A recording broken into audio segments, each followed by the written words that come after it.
three-dimensional world which you inhabit can be bent to your will only when you enter the fifth dimension.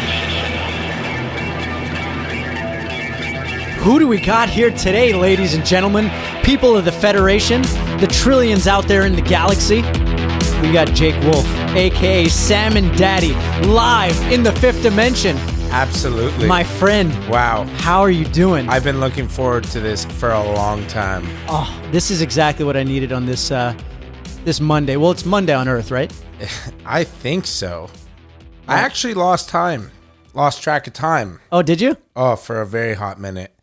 At what point? Like, do you mean quarantine at the beginning? Or Well, it pretty much as of March 12th, where like everything went into like pretty much shutdown mode, did I absolutely take full advantage of being in shutdown mode. And at a certain point, I actually had no idea what day it was. Okay, so how long did that take? Right, because March 12th was right at the beginning when they announced a pandemic, right? Exactly. And then I guess everything closed? Was that?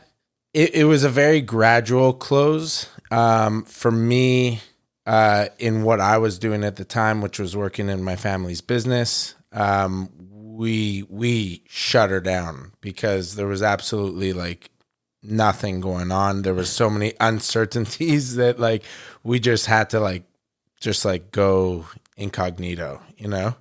And at a certain point, you know, being that for me, we rented and sold tuxedos for a living, which obviously that's not a thing really going on anymore. What happened was I literally went from going into my peak season and being the craziest, busiest guy ever to like not having a peak season. So where I would normally be running around and renting all kinds of tuxedos, now I had nothing to do. So you shut her down. The family business just closed, right? It didn't close. It's not done. Yeah, we're not closed. We're not finished. We're just like on hold. Well, and especially at that time. Oh, yeah. Right? And so you went home. I literally went home. No plan. No plan. I watched a lot of Grey's Anatomy. Like a lot. I've never seen an episode. Let me tell you. Pretty good. Yeah, well, Yeah. I think it has like an insane fan base, right? That absolutely love it. I mean, each episode is like 45 minutes to an hour long, and there's like 24 episodes per season, and there's like 16 seasons. Holy shit. So did you do it front to back?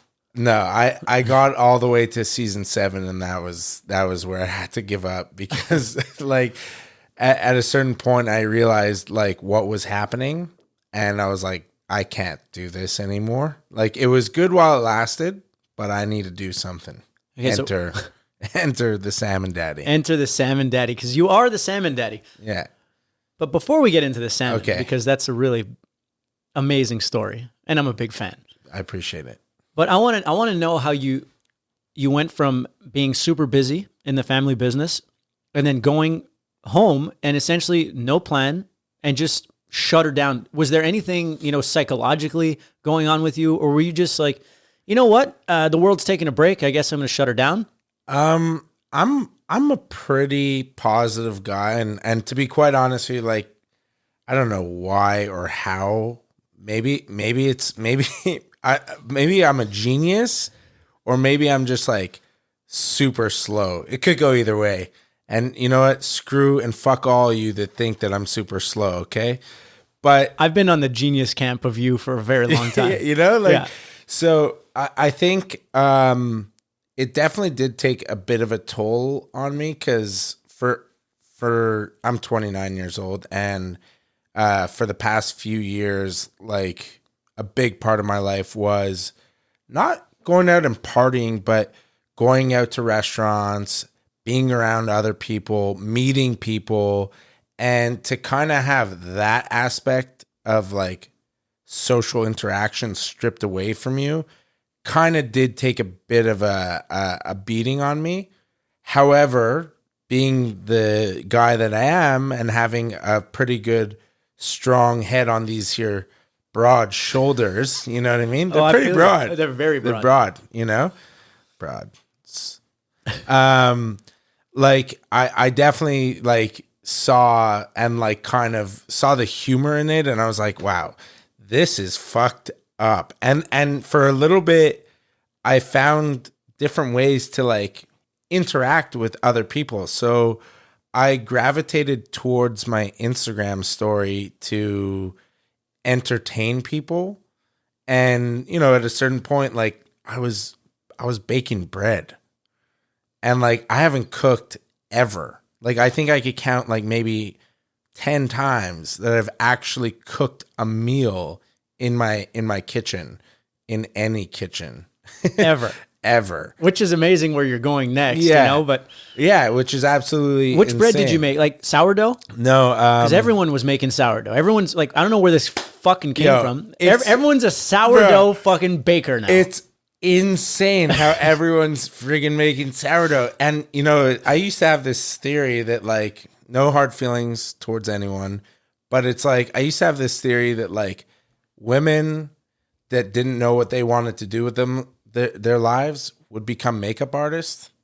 You know, it was just like, So that was your like the theory. standard. And then, like, guys would become real estate agents. And now I'm seeing more women becoming real estate agents, and that's More guys great. becoming makeup artists? No, spin instructors. Oh, Everyone's shifting gears, it seems. yeah. Well, you know? I feel like a real estate agent and a makeup artist is a very similar parallel. Like there's something about the personality of a person that can be a makeup artist as well as a real estate agent that is like, these are usually personalities. These are people who have a charisma. They have an energy. Yeah. They have a really good work ethic. They're consistent. They follow up. And these aren't people that can be in an office all day. No. And they also like to look good. They like, I mean- yes, they like to look good. They like to be social. Makeup artists are always looking super fly.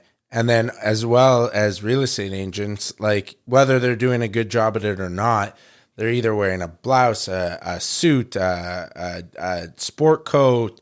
Like they really do a good job at you're making right. themselves look good. And even on their social profiles, I gotta say, they make homes look incredible. They absolutely know what they're doing in terms of aesthetics, in terms of perception, so is it that these guys and girls don't know what else to do with themselves, or is it that just these professions are absolutely built for them? They're perfect avenues for their particular personality algorithms. I think it's just a matter of it being like kind of easily accessible. Like it's something Okay, that you could like, you know, like as a girl, for example, like you're putting on makeup.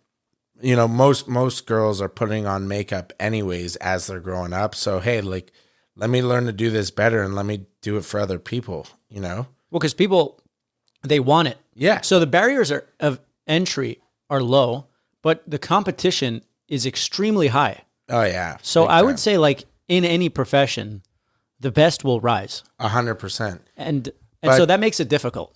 So I started baking. I baked one loaf of bread, to be quite honest. It was a honey beer bread that was sent to me by my sister-in-law.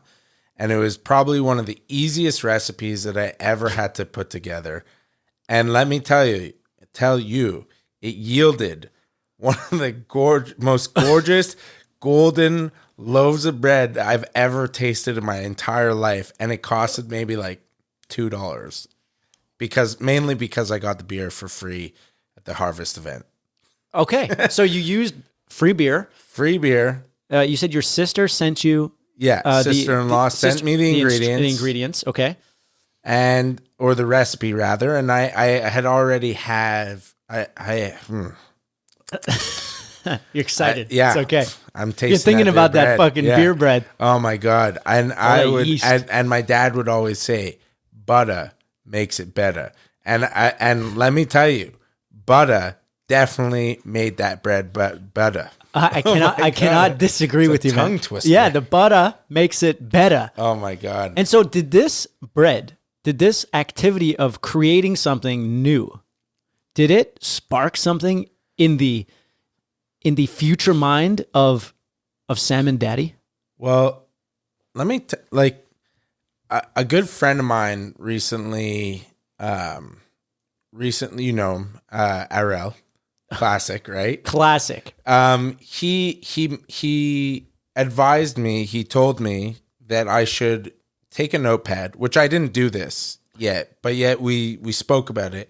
He said I should take a notepad. He's like, I have mine in a Word document. Okay, no problem. The internet is our friend. And he said, go back like 2 to 3 years and list like all your milestones.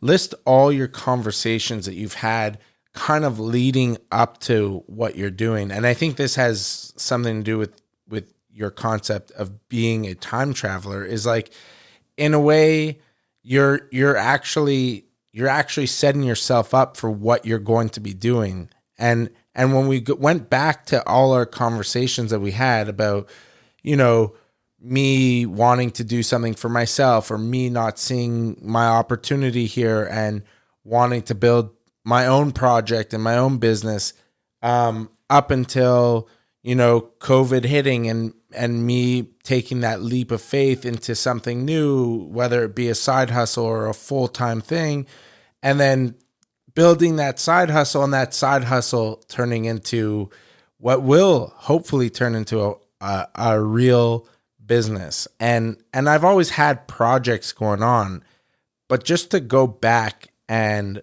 remind yourself of all those conversations that you had, about all those moments of, should I keep doing this or not? And then pushing forward. And now, I mean, I'll give this big introduction. Now I have this business that is, 7 months old, and it all started with like a little conversation, with Mr. Bana.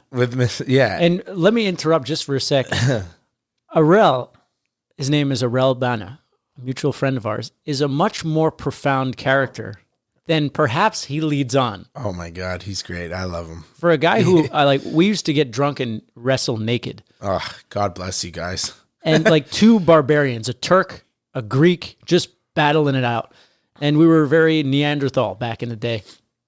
But I've had some very profound conversations with him as well. So I'm so happy that he pushed this exercise on you where you backtracked and realized that, hey, because we've had these same conversations. Yeah, 100%. I never said the notepad thing, but we've always talked about your journey, your journey and your vision and your longing to create something that you believe in. Yeah. And I've been doing this. What's crazy to think and what's cool is like, very relatable to you and your brother. And I'm fresh on the brain because I just listened to the podcast with you and your brother. But we always had that kind of support to be creative, it seemed, and to kind of make mistakes and get back up. And literally ever since my brother and I have been like children, has like our parents not always agreed with what we were doing, but always supported what we were doing. And at the end of the day, I always had ideas and I always had projects, and even if it lasted for 3 months or 1 year or however long it lasted, like it was always in my control. It was always when I said, you know what, it's not that I don't believe in this anymore, but I'm realizing that there could be something else, there's another alternative. And would you say that you never had that voice in the back of your head, perhaps the voice of your parents who would say, well, you said you'd do this. Why are you changing it? Why are you doing that? Oh, they like, did they say that, or were they more supportive? Because I was going to guess that they were more supportive. I think I had this, I think I kind of kept them in the dark on like kind of everything that I was doing, even though a lot of what I was doing was very public. It was either like a blog or a YouTube channel or a pin company, whatever it may have been. It was always like pretty public, but like it always came off as like a project rather than like a livelihood. So, I mean, they always, I think in the back of their minds, they knew I wasn't a good student and stuff like that. So like they knew it would have to be something creative. They knew you might not be a surgeon. Yeah, they 100% knew I was not going to be a And so surgeon. maybe in all their wisdom, they said, well, our genius son, Jake Wolf, because they call you Jake Wolf, right? Yeah, no. I said, is running simulations. He's running experiments. He's running tests. And he's going to figure out where he fits. But he's a bold, charismatic personality. He's got artistic integrity and creativity, and he will figure it out. And at the end of the day, they trusted you because they never, because you're doing what you're doing. 100%. And they always, they really did a phenomenal job at giving me incredible qualities that allow me to go and do these things. It's actually like I think about it all the time. Like I like over the past 7 months of building this business, which did we I mean, I know we've said I'm the Salmon Daddy. Yeah, but I think you're leading up to it nicely that you're now your career, your newest endeavor, which is in my opinion the most profound, well thought out, like this has the most legs. Yeah. This is legit, and you've been hinting at it. And so Jake is the Salmon Daddy because he started a company that sells the most fantastic smoked salmon.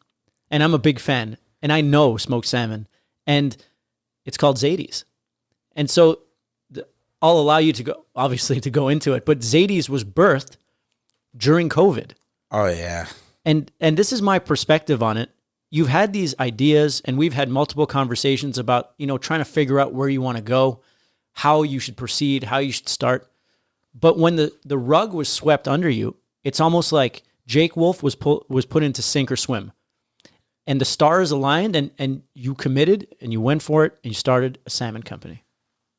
It's crazy when you say it like that, but absolutely, it's exactly how it happened. Like for me, I would have never been that person who literally just like, all right, like I'm just going to like collect from the government and stay at home and wait for things to regulate. Like it's just not in my DNA at all to wait for that to happen. And it was kind of perfect timing. As crazy as it sounds, like obviously I wish none of this upon anyone, and the fact that it's putting my family's 94-year-old business in a very vulnerable position. Like again, I still think this for me was one of the most positive situations that I could have been in, and which allowed me to start this company, which is called Zaidie's, which again, there's a tremendous amount of history there because, okay, sure, on one side of the family, we rent and sell tuxedos, and now it's much more of an experience, and we've been doing it forever in the same location. And it's a wonderful place.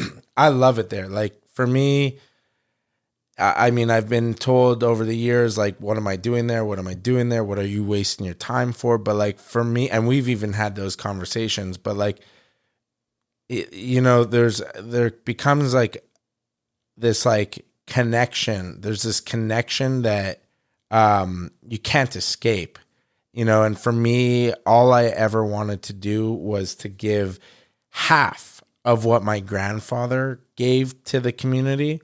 And a lot of that stemmed from that store. So for me, being there and being able to interact with all these different communities, and to be able to address them and give such an incredible, from what I could, imagine, such an incredible experience when you walk through those doors, was so important to me over these past few years. And wouldn't have traded that in for anything. Like the fact that I got that opportunity for me like is a huge milestone, a huge check off my bucket list, like to be able to walk through my grandfather's footsteps and to connect with people the same way he did, because the business really is the same that he built it to be. And that's where I got to really know you. And you were part of the experience. You were part of the sunshine of that place. And the place has so many kooky characters, and there's someone for everyone in there. And we'd often bond over conversations and really strong coffee. And then I met people through it. Can we say the name? I don't even know who you're talking about, but yeah, for no, sure. No, of the place. Oh yeah. Waxman's Formal Wear on Park Avenue in Montreal. Amazing spot. It It's a really vibe. is, and the space is absolutely breathtaking. Like it's all the detail that went into putting that space together, and which had nothing to do with me. All my uncle, Billy He did Waxman. a fantastic job. Like the space is incredibly beautiful, and if you know, not if, but when we get to that point where the doors open up again and you guys are in a position to support local once again, like I highly suggest you go there for a coffee, because it is delicious. And again, you're walking like as if you're going back in time. So it's a really cool experience in my eyes. It's definitely a time travel experience. Right? Because it is old school in the best way. In the best of ways. And God willing, everything will go well, and we'll come out of this stronger than ever. Inshallah. Yeah. You know, and hopefully this situation won't sink it, and maybe we'll get a great formal wear company, as well as a fantastic smoked salmon company that is making salmon great again. And Absolutely. and so the history behind Zaidie's really goes back in time, because like I said, one side of the family was formal wear. The other side of the family was I forget the word that I'm Hospitality? Hospitality.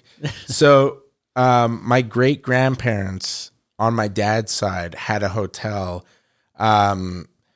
for many years before it moved to St. Agathe, but I'm really only going to talk about St. Agathe. So from 1946 to 1986, my great grandparents ran a hotel called Rabiners, Auberge Rabiners.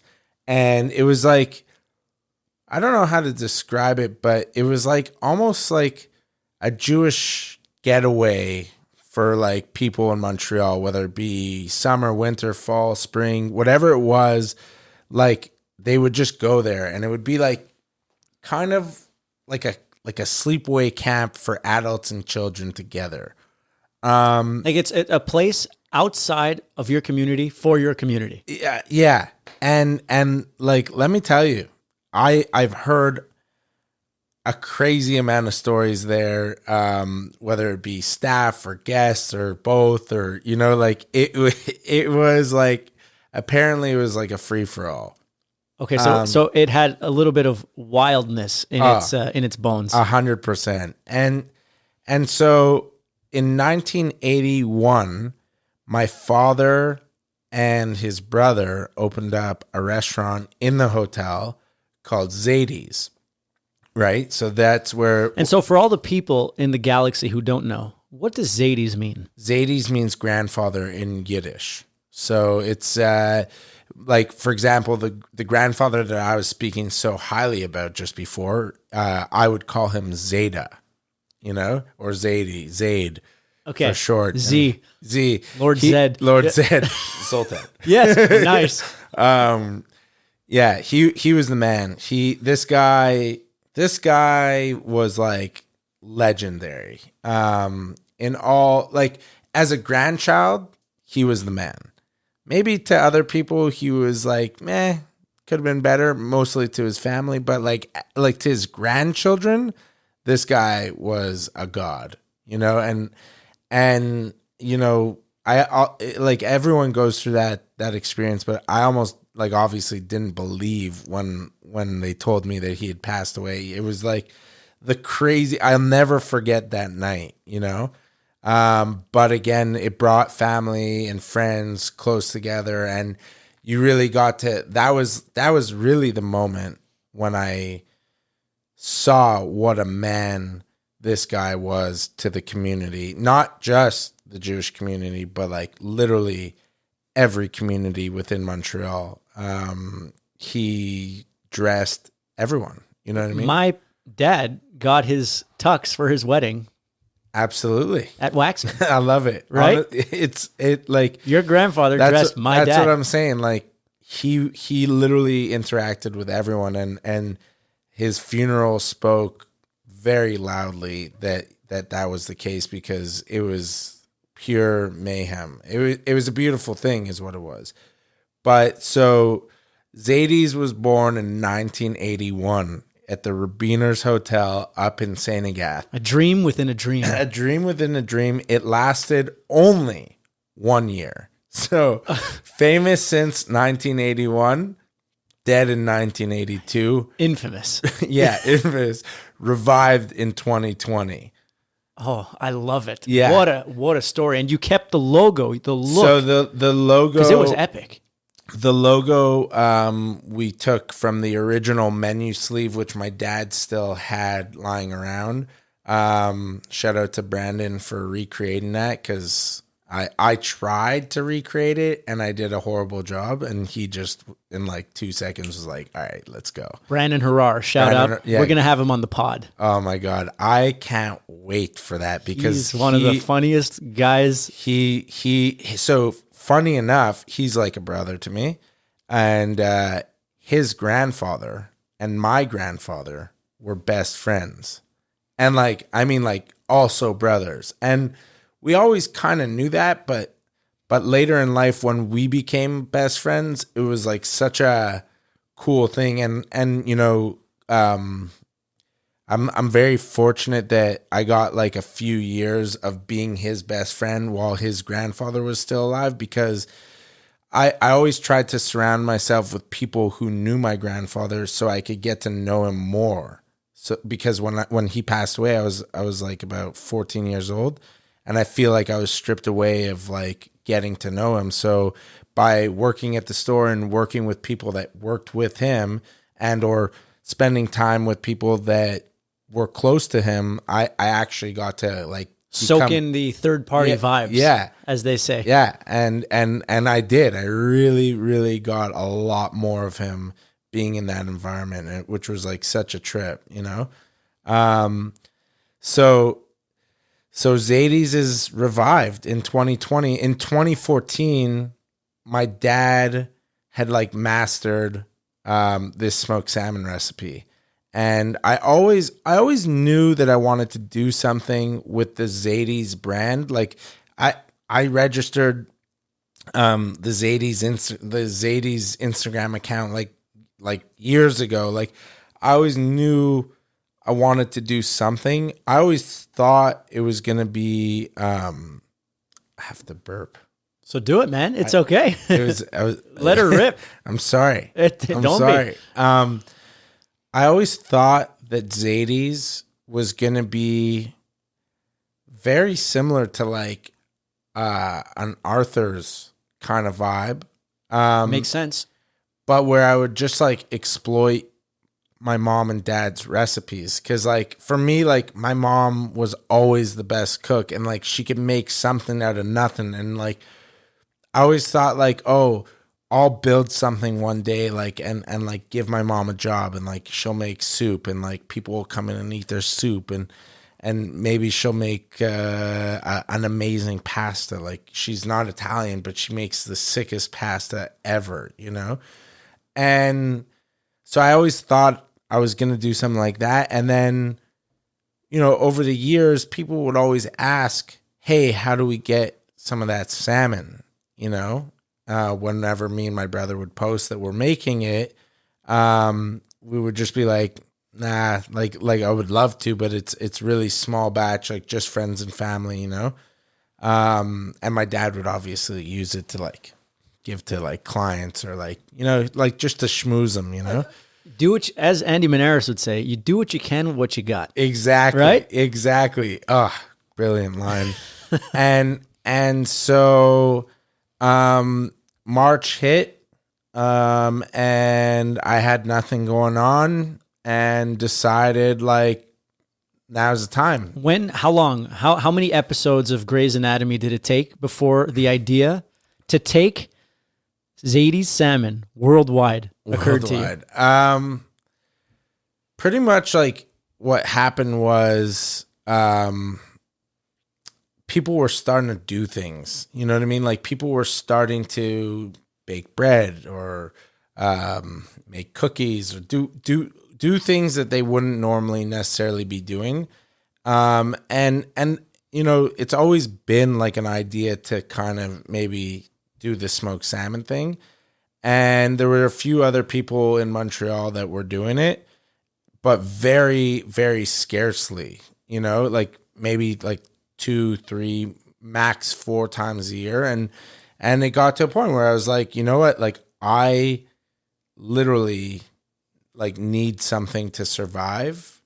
I believe in this product. Like it's not me. It's not my recipe. Like I'm very grateful that my dad like allowed me to use it and exploit it and whatever. And I'm sure so is everyone else, but I am. Right? Yeah. But so like I'm super proud of this product. I think it's an amazing product. I think I've always had good taste when it came to whether it be food or fashion. Not all the time, but most of the time. And it was just the right time, you know? So I was speaking with Brandon and I was like, he actually suggested that I do this. Wow. Yeah. Amazing. He's like, man, you could do this. You know, like you could do this. And this is after weeks of like me maybe going to work for Brunette and like, you know, me not being too sure, like being a young entrepreneur, like it looked like an amazing opportunity, but it didn't feel right. And when I started making salmon, it felt so right. It was crazy. It was like the buttons perfectly It snapped was together. Absolutely. Like, mind you, the first batch was like such a bitch. It was like learning how to make the first batch of salmon was the worst thing ever. It took so long. And by the end of it, I was so fed up and angry that I was like, fuck, this is not worth it at all. And then like, But you stuck through. I stuck through, I got through it. And like, what really like solidified the deal was that anger drove me to eat the salmon. And as soon as I put it in my mouth, I was like, fuck, this is so good that it is 100% worth all this fucking time and like energy that went into this fucking The creation of it. Oh my God. And over the span of like 3 weeks to a month, did I like, you know, optimize the whole process and become way more efficient and like build a routine that you get into the kitchen. All right, you prepare your cure, you get ready. The second that fish comes, it's like the Amazing Race. You like they hit the button, you go. It's a machine. Yeah. The manufacturing process Oh my, just kept refining itself and refining itself. like today before coming here, You're running like a Japanese car company now. Yeah. I wish. I will get to that point, I promise. Of course you will. I today I was waiting. I was so ready for the fish to just show up so I could start manipulating it. And I had literally both my hands on the desk like this. Do you have a uniform or do you have like I wear like a chef's hat. Nice. And an apron and gloves and if my beard gets long, I'll wear a beard net, you know. I just recently shaved it. I look terrible. I think you look very handsome. Today I look not bad. I got to tell you. It's like the haircut, right? It's the first day or two where you look like a piece of shit. Yeah. Oh, did I look? And I looked like the biggest piece of shit. Honestly, I looked like a lesbian. I can see it. I love you, but I can see it. I'm not angry at it, but I looked terrible. Yeah, I can relate because I keep a relatively clean shave God. for this Fifth Dimension vibe. I could just it's picture super- the backlash on that comment that I looked like a lesbian. Why couldn't I just be looking like a woman? No, but you look like a Subaru driving lesbian. I'm gonna help you out on this. I'm gonna lean in. If we're going down, I'm going down with you, baby. Ironically enough, I also drive a Subaru. No.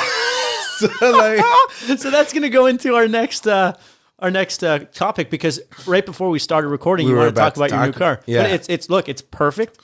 And when I shave my head and my face and it's like too down to the bone, I look like as Donnie Deakis calls it, I look like a flesh eater. right. Yeah, I look like I'm gonna eat your fucking spleen. But luckily, I don't go all the way down now, and I look a little more approachable. Yeah. Well, you're number one. You are in tip-top shape. When I used to see videos of you working out at the gym or somehow, some way with your shirt off, I was like, wow, I want to fuck this guy. No, but I appreciate that. I appreciate that. I was pretty ripped back then. You were so ripped. It was incredible. I can't even imagine that. And I know everyone says it's achievable, and I know it is. I don't want it. Look, I feel you. I feel you. And the more that I start to understand different people's genes, like, not that I understand genes, but I understand how big of a part they play, and that, like, it's in my, let's say, my personality algorithm to be able to do that, because it's really close to my baseline. Right. Like, it doesn't take me that much effort to get really lean. No. It doesn't. So it's not that big of a fucking effort. Right. But you're a completely different beast. Oh. You're a completely different beast. You're still able to glow and feel great and do all this shit and carry a little extra weight on you. Just a little bit. But it's part of your genotype, I guess. Like, you're just... I lost a lot of weight once in my life. I thought it was heartbreak that drove me to lose all that weight, because I thought that was the reason? I thought that was the reason. And only later did I realize that was not the reason. Okay. And here I am again, you know. but is it because it was too big? It's certainly not too big. All right. Okay. Well, okay. So it's very friendly then. Yeah. It's certainly friendly, in no way giant. Fair enough. Yeah. Fair enough. Certainly friendly, in no way okay, giant. I just wanted to make sure, because, you know. Yeah. And if you lost the weight, then that problem became even bigger. Well, so funny enough, I used to write a blog called My Fat Guy Problems, and it used to be like me sort of shaming myself on the internet, and like really highlighting in a comedic way the struggles of like being fat. And I used to go by the Fat Guy before I was the Salmon Daddy.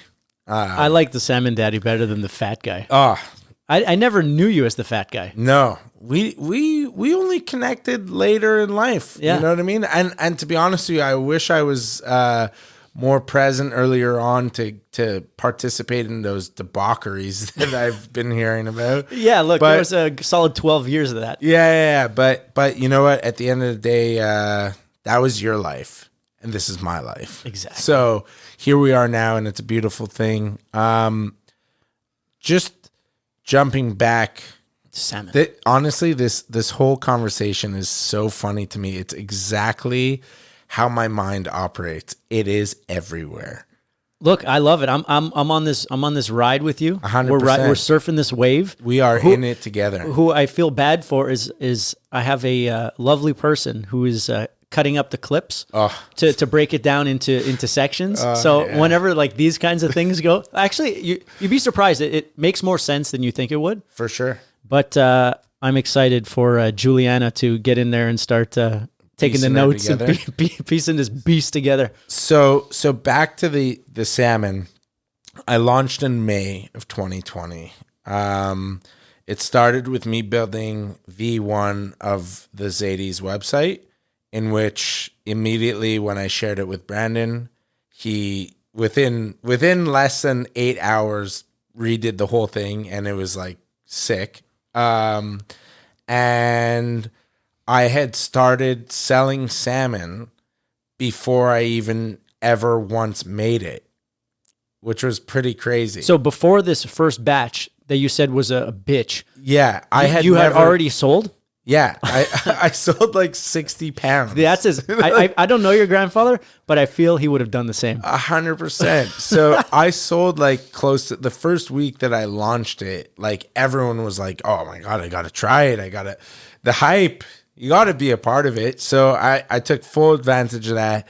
And I just remember driving with my dog to go to the fish place to pick up the fish, like not a fish store.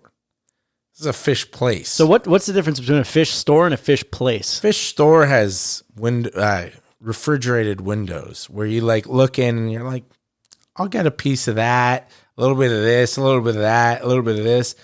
The fish place, you call up, you say, I need X amount of fillets, make it happen. When can I come pick it up? Perfect. I'll see you there.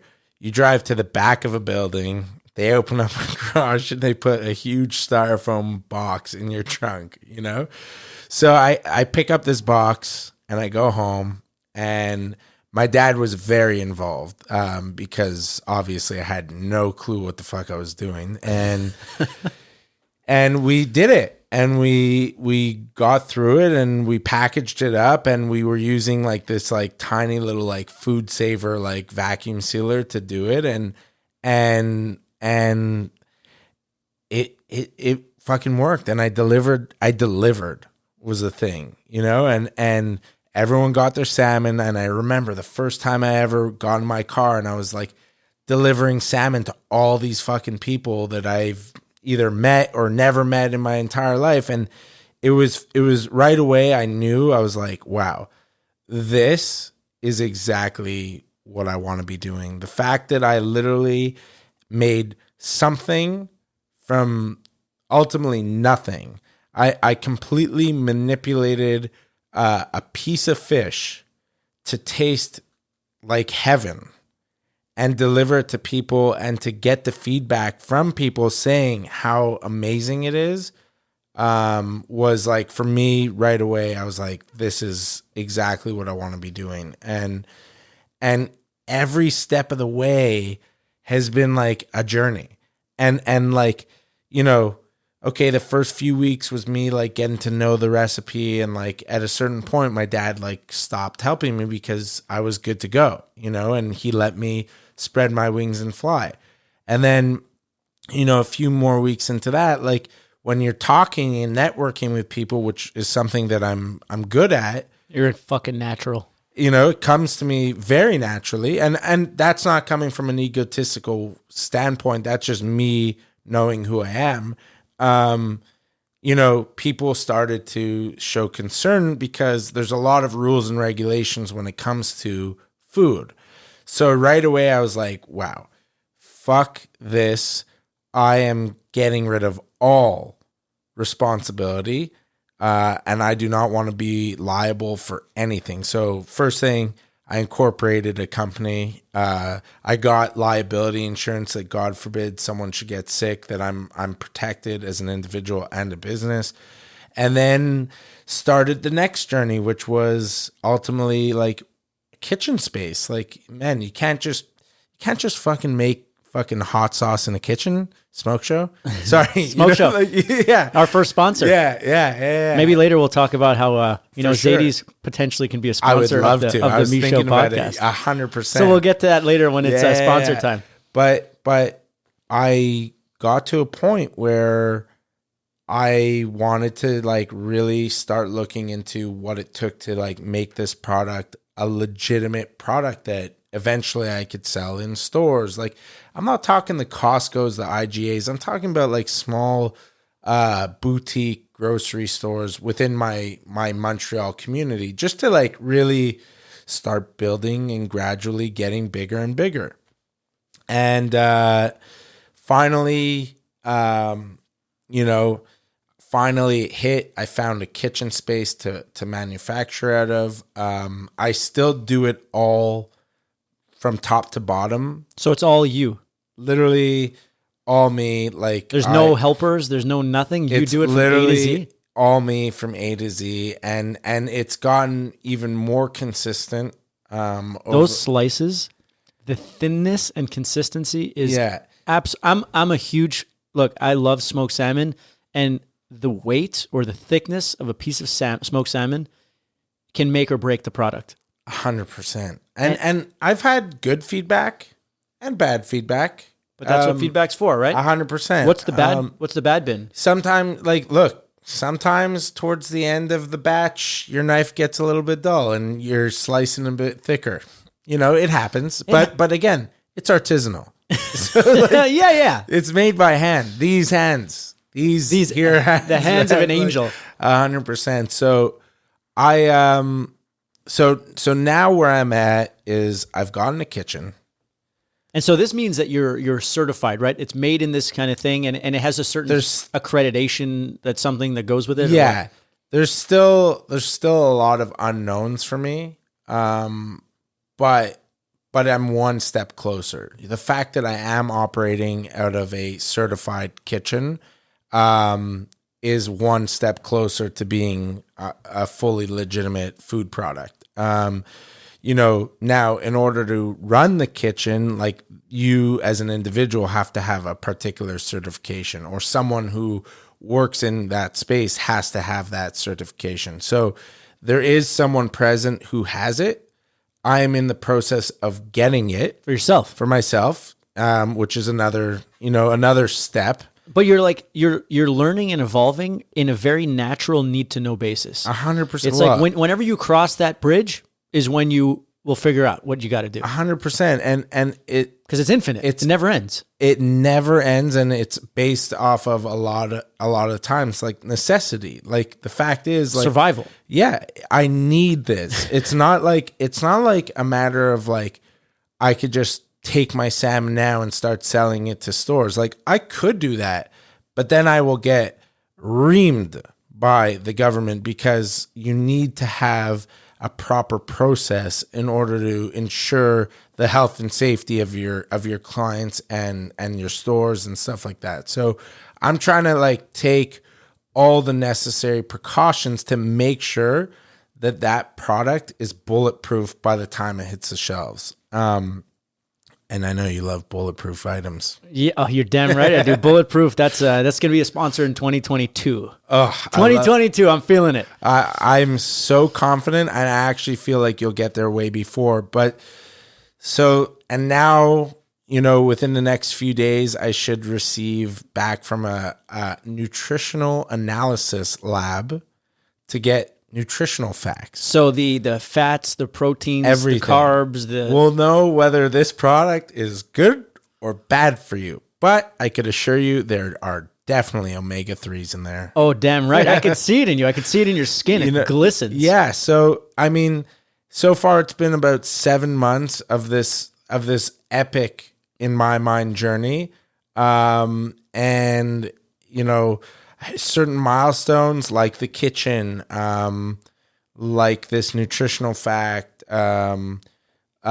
Just recently, I started selling with Danny Smiles on his website there, Mise en Place, which I actually just placed my first ever order through there. It's like gives you all the ingredients that you would need to prepare a meal for restaurant quality food, and like gourmet, like high quality restaurant food. So now is he supplying your product?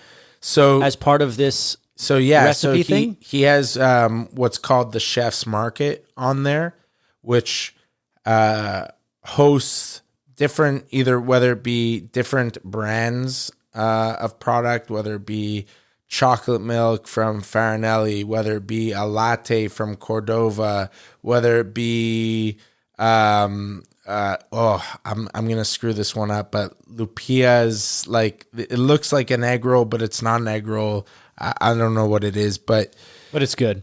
I don't know. And so it's got to be good. So it's prepared. Yeah. So there's like, how do you get a coffee? How do you get a latte from a place based on this service? So like it looks like it's in a milk jug, this latte, and I don't know if you warm it up or whatever, but there's a procedure to so the logistics are figured out.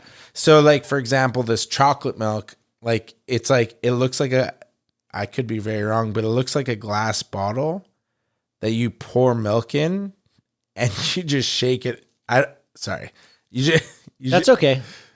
Pretty much everyone does that. Shake it up. You just shake it up. Yeah, you just shake it up. Turns into like. And so you're part of this product offering of Danny Smiles. Yeah. So officially, and you don't have to do anything to yours other than keep it cold.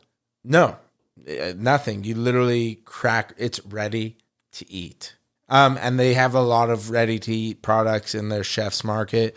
Along with they have on their weekly menus that are always changing, like with fresh produce from local suppliers and stuff like that. All Danny Smiles recipes, and it's. I'm looking forward to trying out everything because I haven't really participated in that. I'm not a big cook, ironically enough, that I'm making a food product. Well, you stick to what you know. I stick to what I know, right? You know, and yeah. So that's been the journey of building this business that is so foreign to me. But at the end of the day, like I have the drive, I have the hustle. You have the charisma. You have the belief in the product. Family is very important to you, and you're doing something that you feel is, in the positive way, exploiting a gem that is within your family's product offering. You are a new version of your grandfather. You know, like you come from a family business. This is all lining up, and I think you weren't able to line things up before because never have the stars aligned like this, where it's not only are you able to flex your amazing muscle of talking to people and charisma and personality and networking with a product that comes from your family that you're so proud of, with the coronavirus shutting everything down. Like this was the fucking perfect storm for you to create something that the world needs. And again, like we just had it before getting in here, and I'm so happy you brought it. I was fucking starving. I knew you were starving because you're always fasting or doing something weird to your body. So I was like, this guy, I got to put some salmon in him. I had a big workout this morning, and I got here. It was the workout was pushed a little later, so I was rushing. And then when you got here and you had the salmon, I didn't even think to eat it. And you're like, you want to eat some? I'm like, oh, I'm so happy that you said you were hungry, and you said you were fasting. Oh, I was fasting intentionally because I knew that you fast. And I was like, you know what? If I'm going to go into this experience, I want to know what it's like to be in your mind. And let me tell you, all I could think about was how hungry I was. Yeah. Well, it's something you got to kind of work into. Yeah. But honestly, I could either eat everything or eat nothing. And I think that's what built this delicious body over here, is the fact that like I could literally go from eating a full tray of ribs to like starving or fasting, or you know. I can really relate with you on that. Like you might not be able to see it, but my appetite is that of a at least 250-pound dude, at least, because I have to set these fasting limits and these like when I have to stop eating or counting my calories or all that shit, because I can eat nonstop forever. Yeah. I can finish 12 donuts in 10 minutes and then order ice cream and then have a pizza, and then I could just keep going. I feel horrible. I feel fucked. And I'll fast for a day and a half afterwards. But I have the governor, you know, like when a car is limited at 200 miles an hour, I don't have that. That's why when I was drinking, I wouldn't throw up. Right. And I'm a 150-pound guy, and I could just go wet. Yeah. When I had hair. Yeah. And so different strokes for different folks. different strokes for different folks. I like that. Yeah, different people have different ways of doing things. Everyone is different. Everyone has a unique biology, a unique upbringing, a unique group of friends. Because you know, on a biological level, like our friends influence us by biology, like our genetic expression, which means how our body reacts with the environment is heavily based on the people we surround ourselves with. Like we Right. breathe in. I know breathe in their microbes, my dude. Right. You were talking about that. I think it was with your brother. Like I never actually thought of it from that perspective. I just felt like over the years you kind of grow not necessarily away, but into your own kind of bubble, your own Ecosystem. ecosystem where you surround yourself either whether it be with like-minded people or just people that just genuinely give you joy and pleasure and make you happy and that's kind of how I evolved as an individual, it seems, over the years, where like it's not that I lost friends, like they're always there, and whenever I reencounter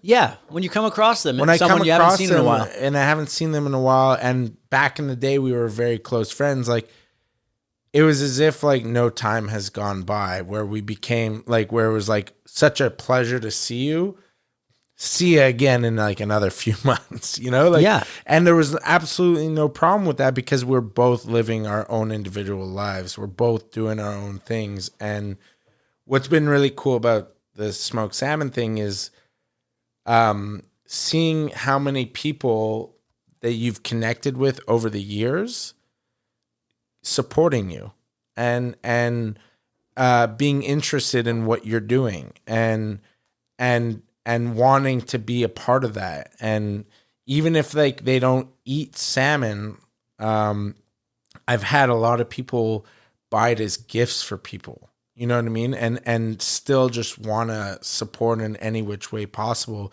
which again, like, yeah, like in some way, shape or form, this started, right? This whole idea, this business started based off of necessity, right? Like I went from having a salary to making, you know, the $1,000 every 2 weeks or whatever it was through the government. And it just wasn't enough. Like, it's not that I wasn't in a position to, well, mind you, I was not in a position to give up anything. Like, I just needed to cover my nut. I just needed to make enough money to support my rent, my car, my Lifestyle. like, yeah, like again, like you don't want to give any of those things up, right? Like to a certain degree, you don't mind, but you know, I'm in a position, I'm the type of character that will work. I've always worked for the things that I've wanted. I've made so many mistakes, a lot of them being financially. And it's been this constant battle and this constant growth to like not repairing that, but just like growing from that. But in this particular case, like I needed to make sure that I was making enough money to be able to support the bare minimum. And that all started with this gorgeous little side hustle of smoking that delicious salmon. And you couldn't, it's not in your nature, or you didn't have the ability to just do whatever. Like you can't just phone in a job. Like even your past job was something that you really loved. You loved the interaction. You loved the process. You loved what you were doing. You're not the kind of person who can just do something for money that they don't love. No. Like, so it's not even an option. It's not like you had to make the choice. No. It just doesn't exist. It would have been impossible. And to be quite honest with you, like that's been like that over the years where literally like the second I was done with something, the second something didn't feel right anymore, it was like over. a no-brainer. It was like it was done. Now, exit strategy wasn't always like the best quality of mine. Like, you know, sometimes I felt a little bit prisoner, like a prisoner, like really just like stuck. So when you say exit strategy, do you mean like you would stay on too long after it was dead within you? Yeah, like I think I wouldn't. Well, maybe it was a strategic play. Like maybe I just wasn't ready with the next idea. Maybe I just needed like the right opportunity to arise to be able to make that leap of faith. I feel you completely, and I can totally relate. And we have a lot of very similar qualities or traits about our personalities, because as soon as I'm done with something or I realize that I can't keep going anymore, my exit strategy is maybe different than yours, but it's still flawed. Right. It's like, boom, I'm done. I'm out. It's like I don't even know what I'm doing next. If I hold on and wait, maybe it'll be better, like in the short term. But when I'm done with something, it's like I don't feel it. I don't believe it anymore. So Right. I don't have this motivation to do it. I was in a family business before, and I worked really hard in it for years to do my best that I could to grow it and improve it and do all these things. But as soon as I ran some numbers that told me that what I really wanted to do was going to take, 30 more years than I'd expected if I was going on this pattern, it was dead. It was done. It was like, no chance. No chance that I can keep doing this. No, I like, I'm with you 100%. And again, like for me, and I think similarly to you, again, everyone's in their own different situation, but like for me, I've always appreciated a certain standard of quality. But like, I don't need to be driving a Rolls Royce. Like if I could build my business up to make 100, maybe less, maybe more, $100,000 a year, like as an adult, like as a human adult, and like, and drive, the car that I would want, a Mercedes. I don't care. It could be any, like whatever it is at that time that I want to be driving, then that's what I'll be driving. But I think despite enjoying certain qualities in life, like there's certain key factors for me that are more important than the materialistic thing. And anytime there's a human involved, whether it be a relationship, whether it be a family member, whether it be a friend, like the person always comes first. You know what I mean? And for me, like, those relationships are more valuable than anything else in the world. So how do those relationships, like where are you making a decision between your car and a relationship? Just because I'm trying to connect the dots here. I honestly have not a clue where I was going with it. Okay, so all you're saying really is you're not going to sacrifice relationships or yourself for the material end goal. No. And you're choosing a career that is fulfilling, where you're seeing people. It's very community based almost, and you're getting all these feel good, chemicals from the good work that you do, from the pride that you feel when you're making it, from the pride you feel from the interaction of you delivering it, from the whole process and learning and growing and overcoming an obstacle that, probably if you're like me, it comes every 2 to 3 weeks. As soon as you think you got it, fucking obstacle. I like the other week, I was like, wow, I am on a high. Like I had, like pretty much a few weeks ago, I got confirmation that I got the kitchen. I literally, the same day that I got confirmation of the kitchen, I got a phone call talking about the mise en place opportunity to sell my salmon with them. And then literally that same Friday, I had brought salmon in for nutritional analysis. And like, literally, like I was like calling people and I was telling them like how proud I am. And like, I feel like I'm flying and like, I'm so happy and I'm so excited. But while I was saying that, I was telling them, I'm like, I know that something is going to fucking ruin everything, but I'm okay with it. I'm okay with it. You got to pay, right? You got to pay to play, baby. Yeah. And so did something hit? Nothing. Or are you still surviving, my guy? No. Definitely that high is not where it was. We're still moving forward, obviously. But like today, for example, like again, like there's a certain, like, you can't always be in control, right? So it's like I order fish from a fish supplier, and like sometimes it's inconsistent. The overall quality of the fish is there, but like, for example, like today it was wrapped in butcher paper. Like, where? Why? Some new guy was there. He didn't get the memo. I'm like, okay, all right. Well, but now maybe it means that in the email you must include, please no fucking butcher paper. Yeah, I was like it makes me question: was there something, like, why was it in the butcher paper versus being just in the box? So. And did that mess up your system? It again, like, when you go to, like, when you don't see what's in the box and you go and open the box and it's not what you're expecting, you're just like, fuck, what the fuck is this? And you don't even have a second to like reach into your pocket and like call the guy and be like, hey man, what the fuck did you send me? Because you don't have time. You got to get that fucking salmon to sleep as soon as possible. So did you say anything? No, because I finished production this morning at 1:40 and we were scheduled today at 1:40. Like, we met at 2:00.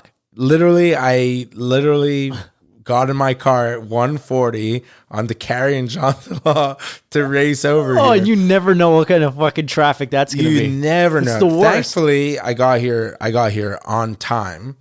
And but yeah, like, again, like, that fucking thing just threw me off completely. Or like one time, because the fish supplier thought so, they decided, rather than like giving me what I normally get, they're gonna leave like a layer of fat over the belly, which is never there.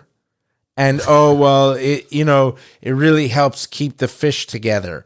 And I'm like, yeah, but that's not what I fucking ordered, guy. Like I want consistency. I want there to be this gorgeous fucking golden fish that just shows up and I just want to put in my cure. I just want it the same. It just needs to be the same. I remember going for a tour of the fish supplier, which was like one of the coolest experiences ever, because it was just so, everything was so big. Like, imagine a freezer like this, like 4 times the size of your brother's old house. Whoa! Like, holy shit! Like, that's so huge. Big. It was one of the coolest things ever. And I remember walking through with the guy, and we walk into the room where they're doing all the slicing, right?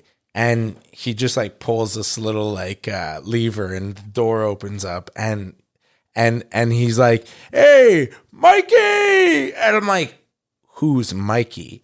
And he's like, "He's one of our best slicers." I'm like, noted. Like, I want fucking Mikey cutting up my fish. That's what I want. If you're walking in and you're tugging on this here rope and you're yelling out to fucking Mikey's my guy. He's my guy. Fuck so, yeah. Yeah. And then we were walking, and he talks about this like salmon like called Cermak, which, again, like, keep in mind, I know fucking dick about fucking doing any of this. Like, this is all so new to me. And I'm very grateful like that I have people around me who are trying to help guide me in the right direction. But I walk in, and this guy's like, Cermak is like the best of the best. It is sushi grade, farmed Atlantic salmon. This is the bee's knees. I'm like, well, how the fuck much is fucking Cermak? Give me Cermak. I don't want this. I don't want the non-bee's knees. Yeah, like is it like $3 more a pound, or is it like 50 cents? Because if it's 50 cents, I want the good stuff, And we ended up getting it, and to be honest with you, not a huge difference. Like, I could understand when you're dealing with sushi and raw fish, but once you manipulate the fish and you cure it and smoke it and slice it, there was ultimately no difference whatsoever in the final product. In the final product, like 100%, if you're serving up raw fish, like you got to go for the bee's knees.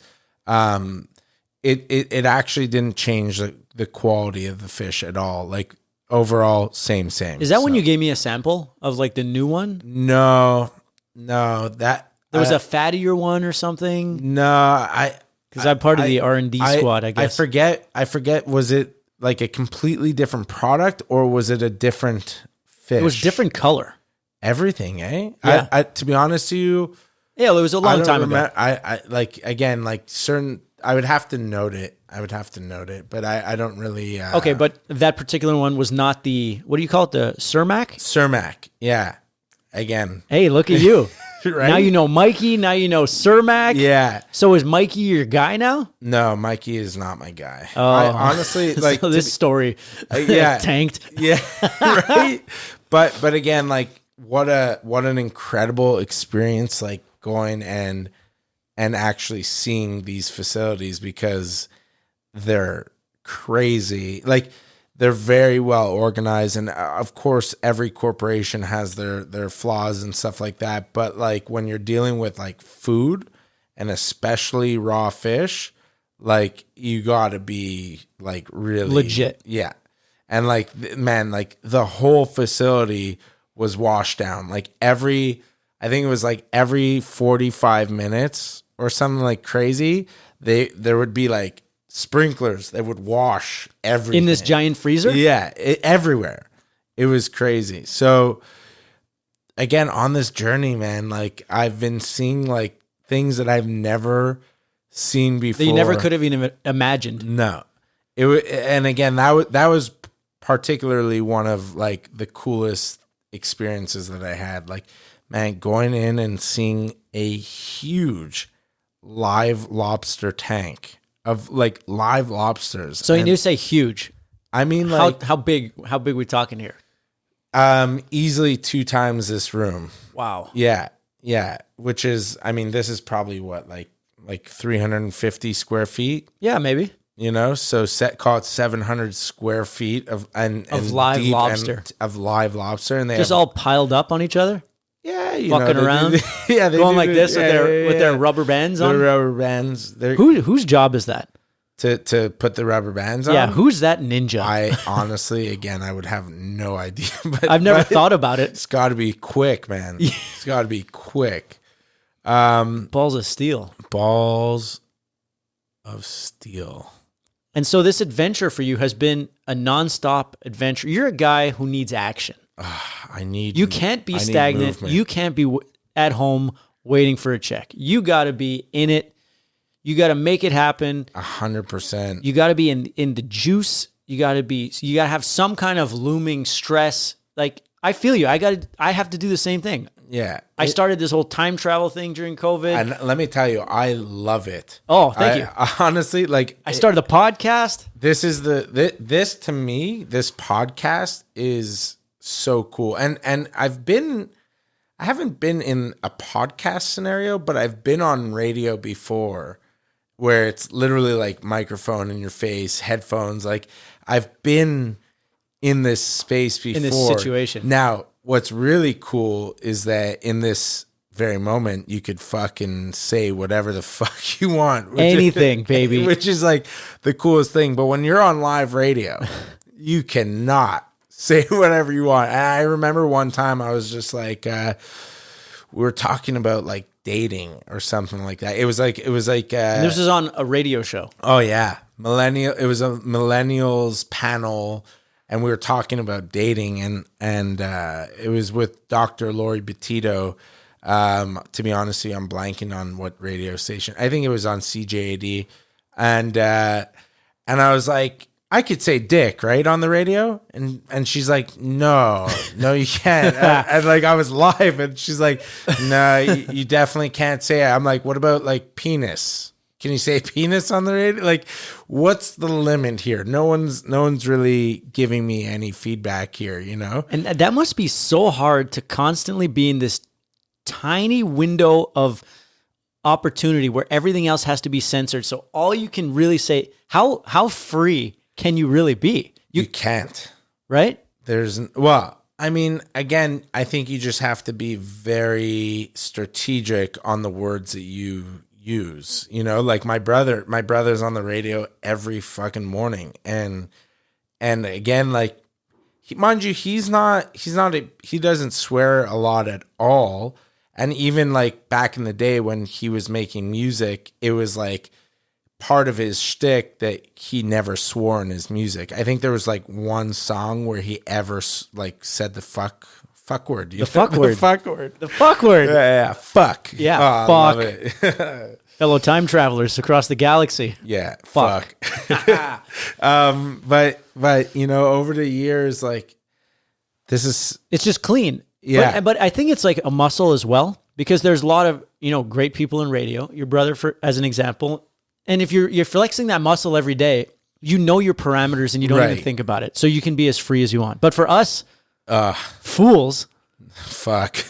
I remember when I first went to LA in, I'd say, early 2019, and I met with this Atlantic Records guy, and we were kind of getting me ready, kind of getting me vetted, doing the I don't know, the record label treatment to try to figure that out before I would go on interviews and stuff. And so there was something called, what the fuck was it called?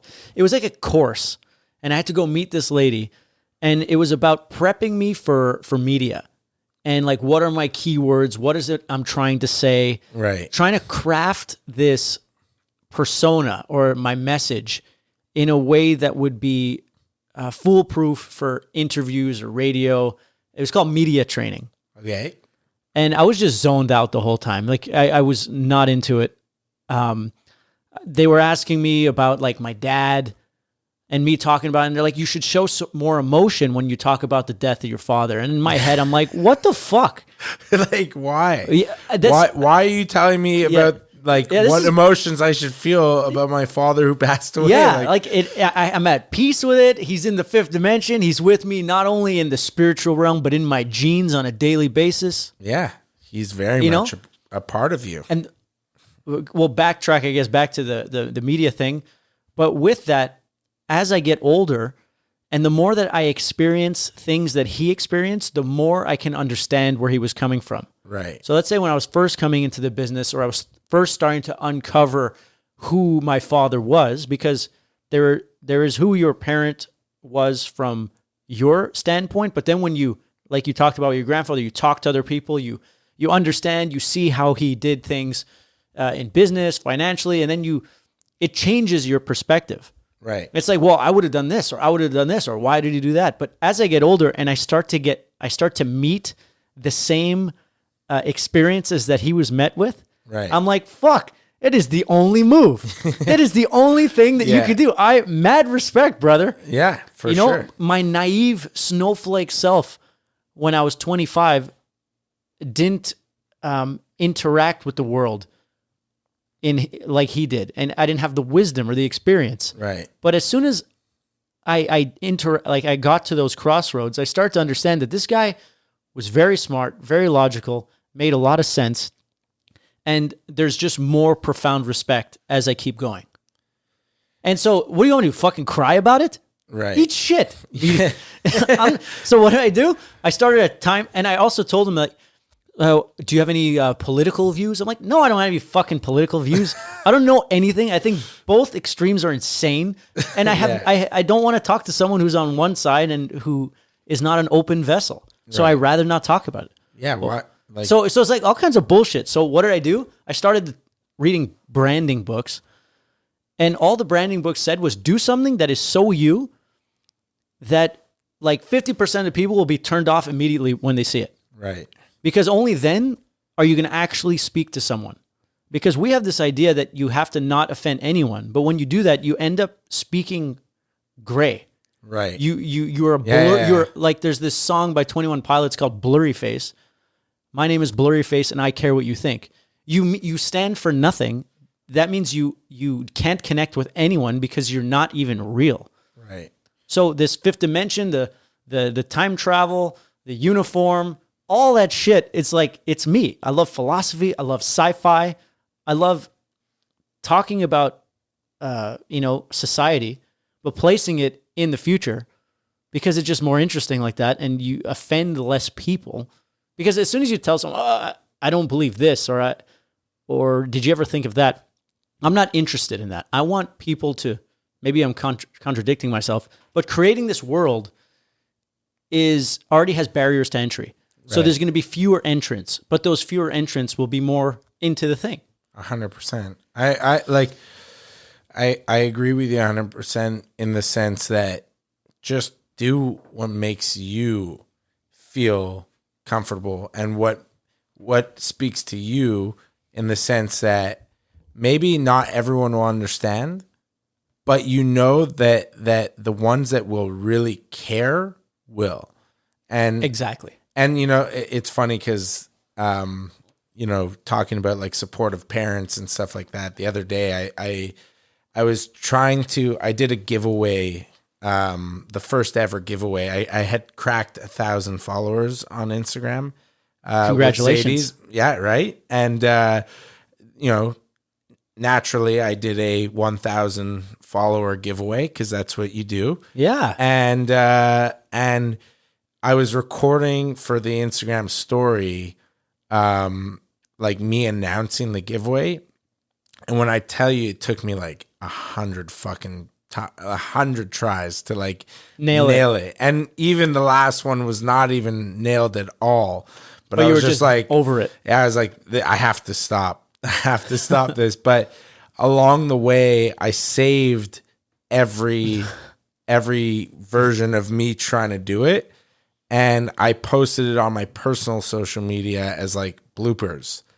And a lot of it ended up like being like me saying like, fuck you, you fucking asshole, or fuck you, you motherfucker. But like I was talking to myself. Like, of course, I'm the motherfucker. Yeah, because you can't fucking pull it off. Yeah. And I get a call from my mom the other day, like the day after. And she's like, I want you to be good, and but I think maybe you could have toned it down a little bit. And I'm like, I number one, it's gonna be gone in 24 hours. Number two, I don't want to tone it down. Like that's you.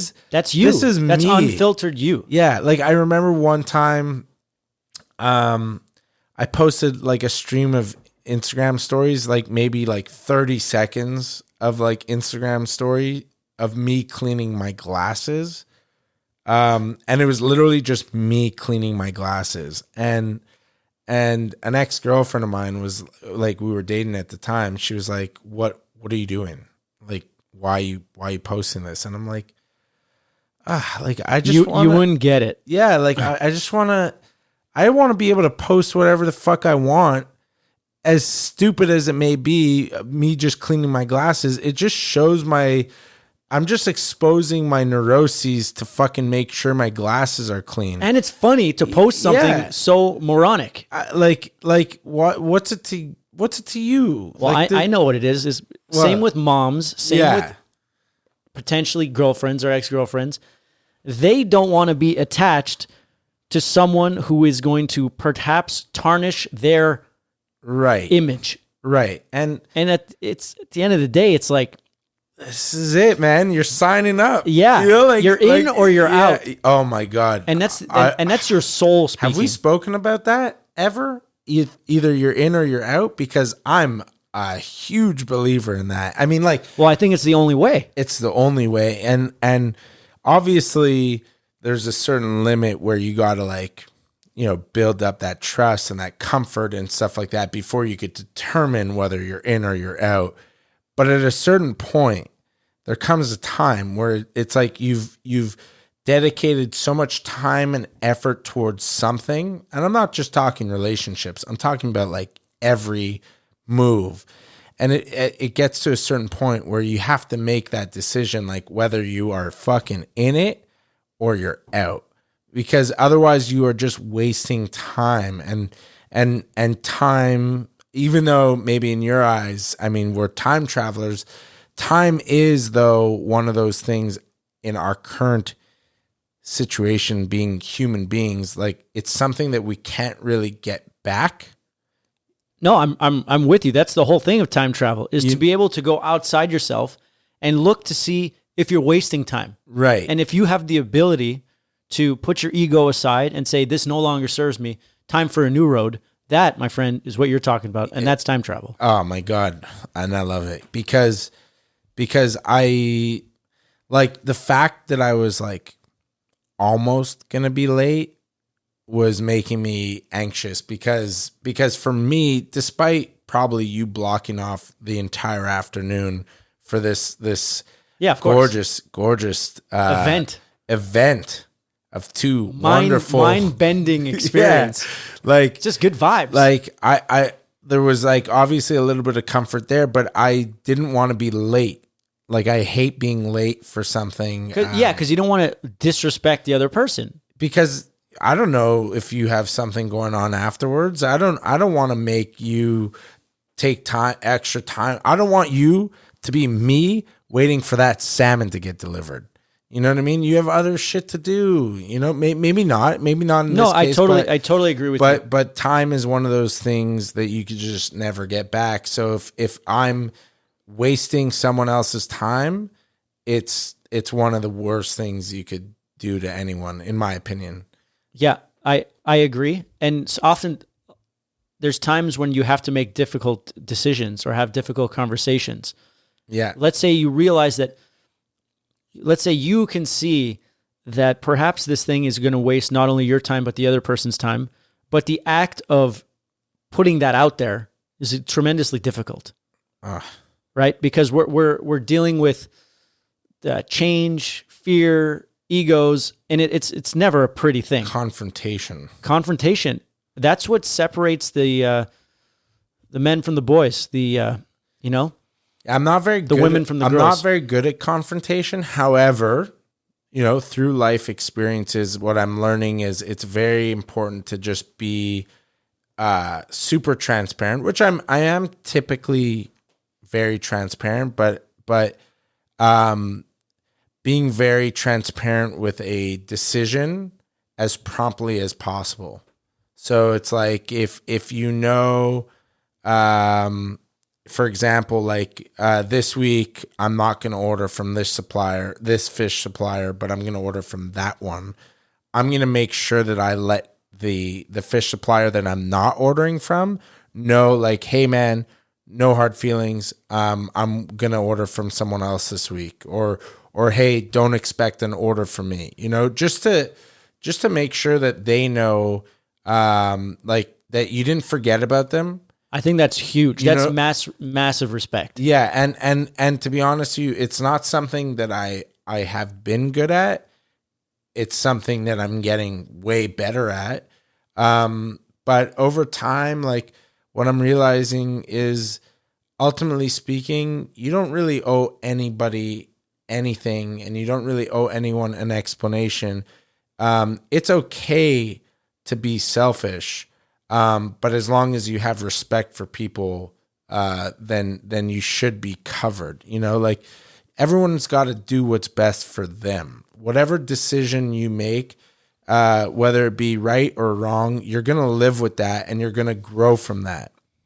If you're not willing to face those realities, well, then you're just an asshole,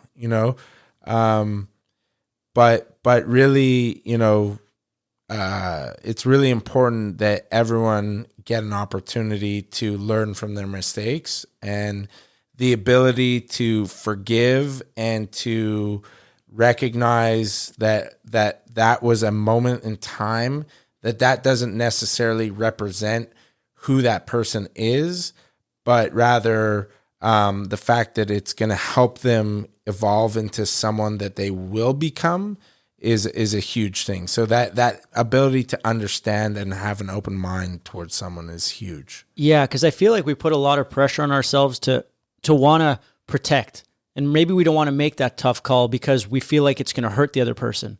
100%. But what you're saying and what I believe as well is you have to make this difficult decision that might hurt the other person, but there will be growth and learning and wisdom that when they're ready to unravel it is going to be to them. And there's nothing worse than spending time with someone who, on the note of selfish, you have to take care of yourself. You can't be doing things that deplete you, that you don't believe in or that make you feel bad, because then you're just projecting this like really bitter energy. And that happens to me. I get really, that's why I have to make these calls or have these conversations, is because I just become a really shitty version of myself. And It's like, do you even want to hang out with that kind of version of me? Like, I don't like this version of me. Right. And so it's a lose-lose. So we have to do what's in our best interest and trust that it will be in the best interest of everyone. 100%.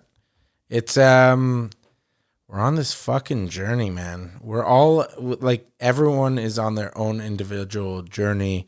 And hopefully everyone would have the opportunity to make the best out of whatever that journey, that trip may be, you know, like, I think ultimately speaking, I don't even know what the fuck I'm saying. I think when people, I think when people have the best time on their journey is when they're doing things that they're proud of and they're interacting with people. I think people get in a really shitty vibe when they are not doing what they're proud of, that they don't feel like they're accomplishing something and they're not connecting with people. And so while so many people during COVID are finding ways to grow and challenge themselves, because if the rug gets pulled out from under you, people are survivors, man. And the people who are really getting impacted, they're doing stuff because there's no choice, right? It's like you with the salmon, duty calls. I'm not going to give up my fucking Netflix. I'm going out and I'm going to make this happen.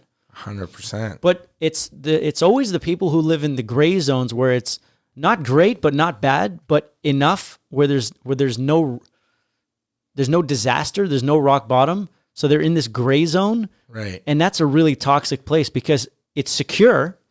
You have your basic things you need. And I'm talking about, like we were talking about, this is North America. Right. We're talking about, this is what we're talking about. Yeah. If you're not interacting with people or you're not working on something that's challenging you, then your veil on life is just like the filter that you wear is a shit filter. It's a shit filter because you're chemically, you're not getting the feel good chemicals. Right. So you're rotting inside. So everything that you see is rot. And I can't exist in that. That's why I need to see people. That's why I don't think that lockdowns are very good for human health. No, and although I could be very wrong. I think everyone kind of just, no matter what, hates the government. But I do think that from the very little that I've looked into the news and whatnot, like that the government is becoming more aware that despite them maybe believing that the lockdown is necessary, that there are going to be negative repercussions that come with it from a mental health standpoint. And to be honest with you, not everyone has the mental strength to get through those times. So it'll be very interesting to see how, how things progress and where we get with regards to whether it be a vaccine or whether or not they decide to open up like restaurants and bars again and or gyms for people who desperately need that. I know a bunch of people that, like, for them not being able to go to the gym and to lose that routine is detrimental to their mental health. Despite not being one of those people. Yeah, but you're empathetic and you understand. It's because it's similar to you not being able to interact with people. 100%. But the second they said COVID, I was like, fuck this. I called the gym and I'm like, look, you got to put my membership on hold. I do not feel safe. you know, like, and yet I'm like going into restaurants and like eating like out with friends and look, stuff like that. But everyone to eat their own, you know. Yeah, and you said that very eloquently because I'm speaking from a bro science perspective. I'm just saying that my general gut feeling, like you said, is that there are mental health repercussions of having people like bunkered up, right?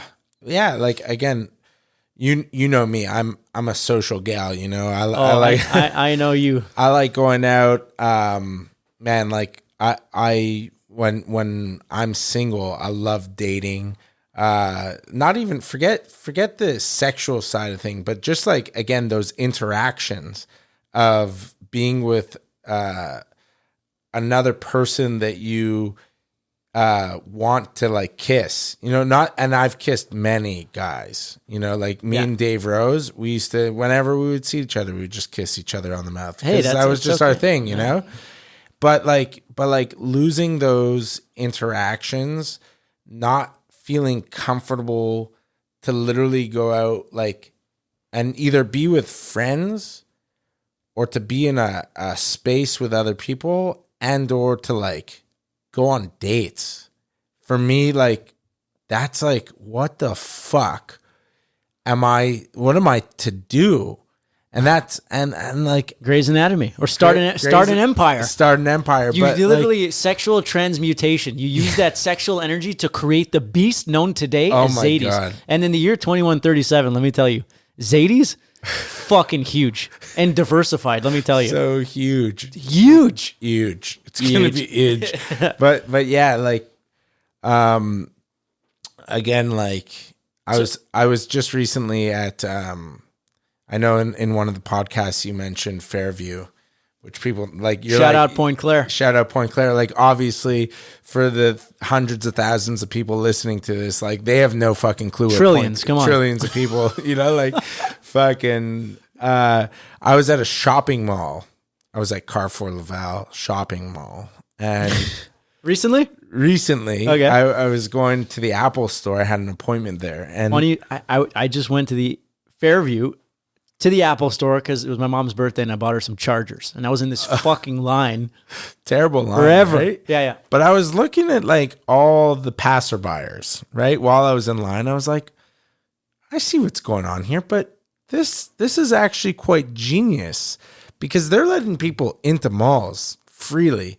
Now, I noticed like also a couple of pricks and assholes like eating and drinking, like no mask, like really not participating with the rules at all. And no one was saying shit. But what I was like was, now you can't go outside for walks on dates. But maybe what if you went to the mall? Hey, is this a hack? Like, I think it's a hack, you know, like again, like why not? Okay, you got to wear a mask, but maybe you could park indoors somewhere. Maybe you could just like go for a walk in the mall. Like, it's not very busy at all. It was really, I didn't feel not safe. I felt safe. So did you see so you didn't see that many people? There wasn't that many people. But did you recognize that people were just there chilling, like walking around and stuff? Yeah, a lot of young people. I saw someone I knew. Oh, really? A friend's mom.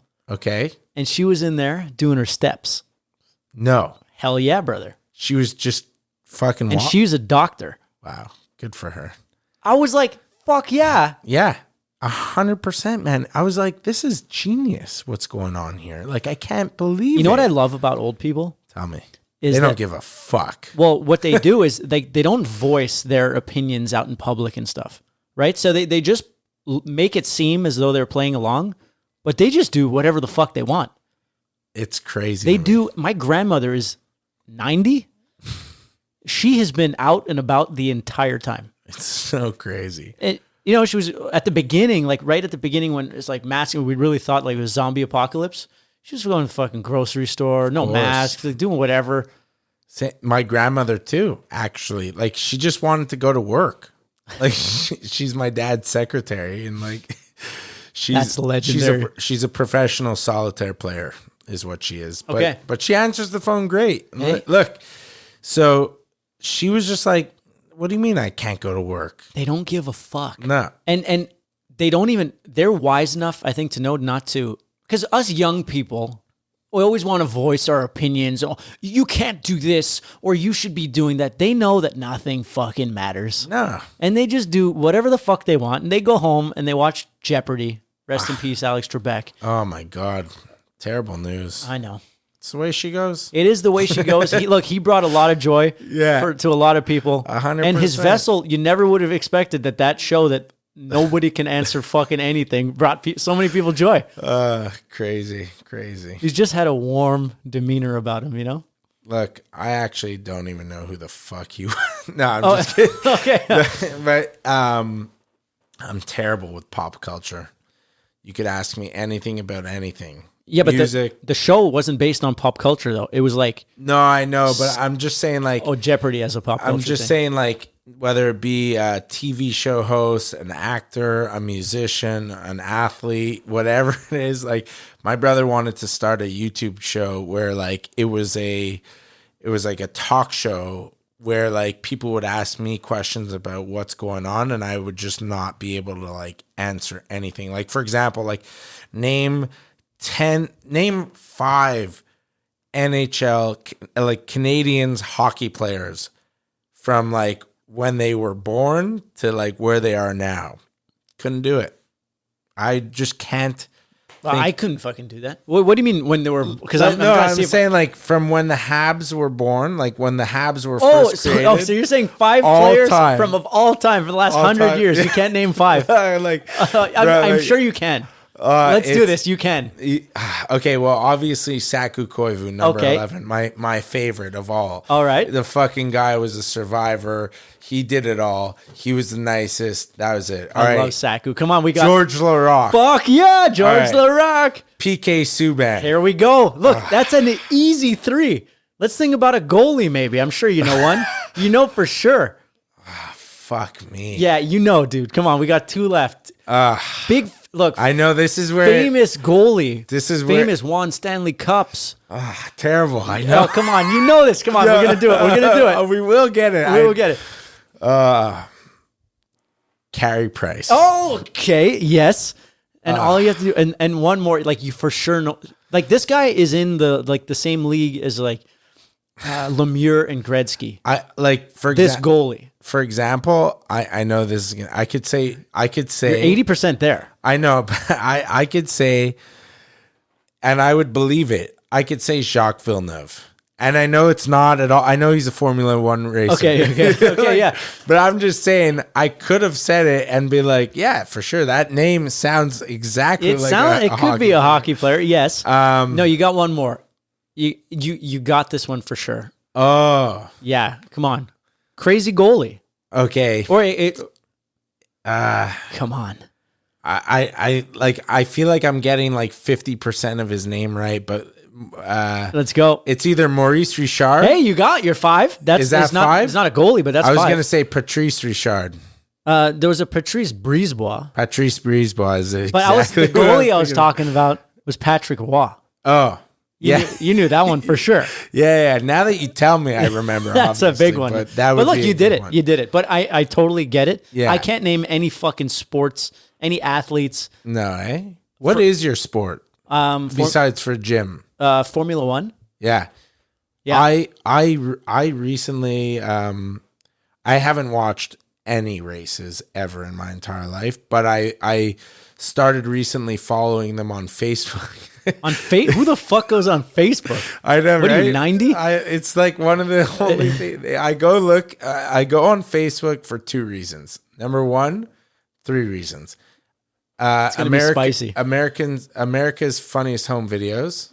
Okay, that's where you watch it? Yeah, I don't know how it came about. It's just that's where they are. Whatever, man. Yeah. Formula One. So what do you watch about Formula One on Facebook?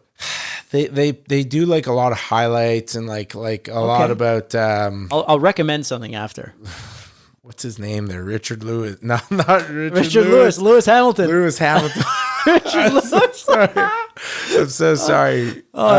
This is a pop culture segment. I love it. But Formula One, and then suggested friends, like where it's that's creepy. I know it really is. And 23 similar friends. She looks cute. I believe it or not, I actually go to see like I do. Look, I don't mind releasing any of my like creepy habits, but like I'll go and you'll scroll on the Facebook news feed and then it'll show like suggested friends that maybe you want to be friends with. So I will look through there. And you are a networker, so this makes sense. Yeah, I will look through there to see what's cooking, who's available. Yeah, you know, like what girls are there out there. Not really the guys, because you're looking for love. I'm looking for love, and to be honest, not everyone feels comfortable being on a dating platform. So maybe just maybe suggested friends are trying to signal something. I'm sure that's worked for you. No. Okay. Honestly, people are not receptive to just getting like a Facebook message. It's one thing to slide into the DMs of someone maybe you're following, someone you're following, or that you've like been planting seeds with. Like you follow them, you like their a couple stories. Photos, Here we go. Send like an emoji back to their story. You know, like that's a classic move. But like, there's none of that on Facebook. It's like you add them as a friend. They either accept you or not. And then if they do accept you, I've only done it a few times, and literally every single time I've done it, they've been in a relationship, or so they've said. And that's it. Game over. You don't ever talk to them again. Yeah, but at least it gives you some kind of little thrill. Yeah, it's like a little shot in the dark. 100%. You got nice innocent fun there, fellow time travelers. Just get on Facebook, okay, and go to suggested friends and peruse a little. And that's all it is. 100%. It's. Yeah, I realized just now that I say 100% a lot. Yeah, but it's 100%. It's just, what else are you gonna say? No, I don't know. It's just like 100%. It's 100%. You know, I'm loving it. I was noticing that in your brother's podcast, he was referencing the word slap. Oh, he was referencing it or not using it? He was using it. It's slapped. That slaps hard. Yeah. You know, it's in our lingo. Yeah. Are you going to embrace it, or you hate it? No, I will definitely. I think I'm going to embrace it. Or I think you guys said vibe. Yeah, vibe is. Do we vibe with that, or do we not vibe with that? That one I love a lot. But I think I could adopt the whole slap thing. Well, it slaps. It does slap. Those songs that you were playing for me before we started this, they were fucking slapping. I saw your nipples get hard. Man, it's a vibe. Okay, if you ask anyone that knows me, my nipples are hard 98% of the time. I actually wish I had a half chub 98% of the time. Okay.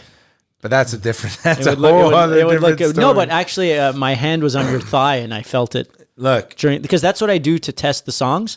I have a very tight knit group, so when I want to see if the song's working, I do that little test. You could put your hand on my thigh anytime you want. Yeah, there we go. There's a whole other side of this guy that you don't know anything about. Well, actually, that's not true. You know quite a bit about him.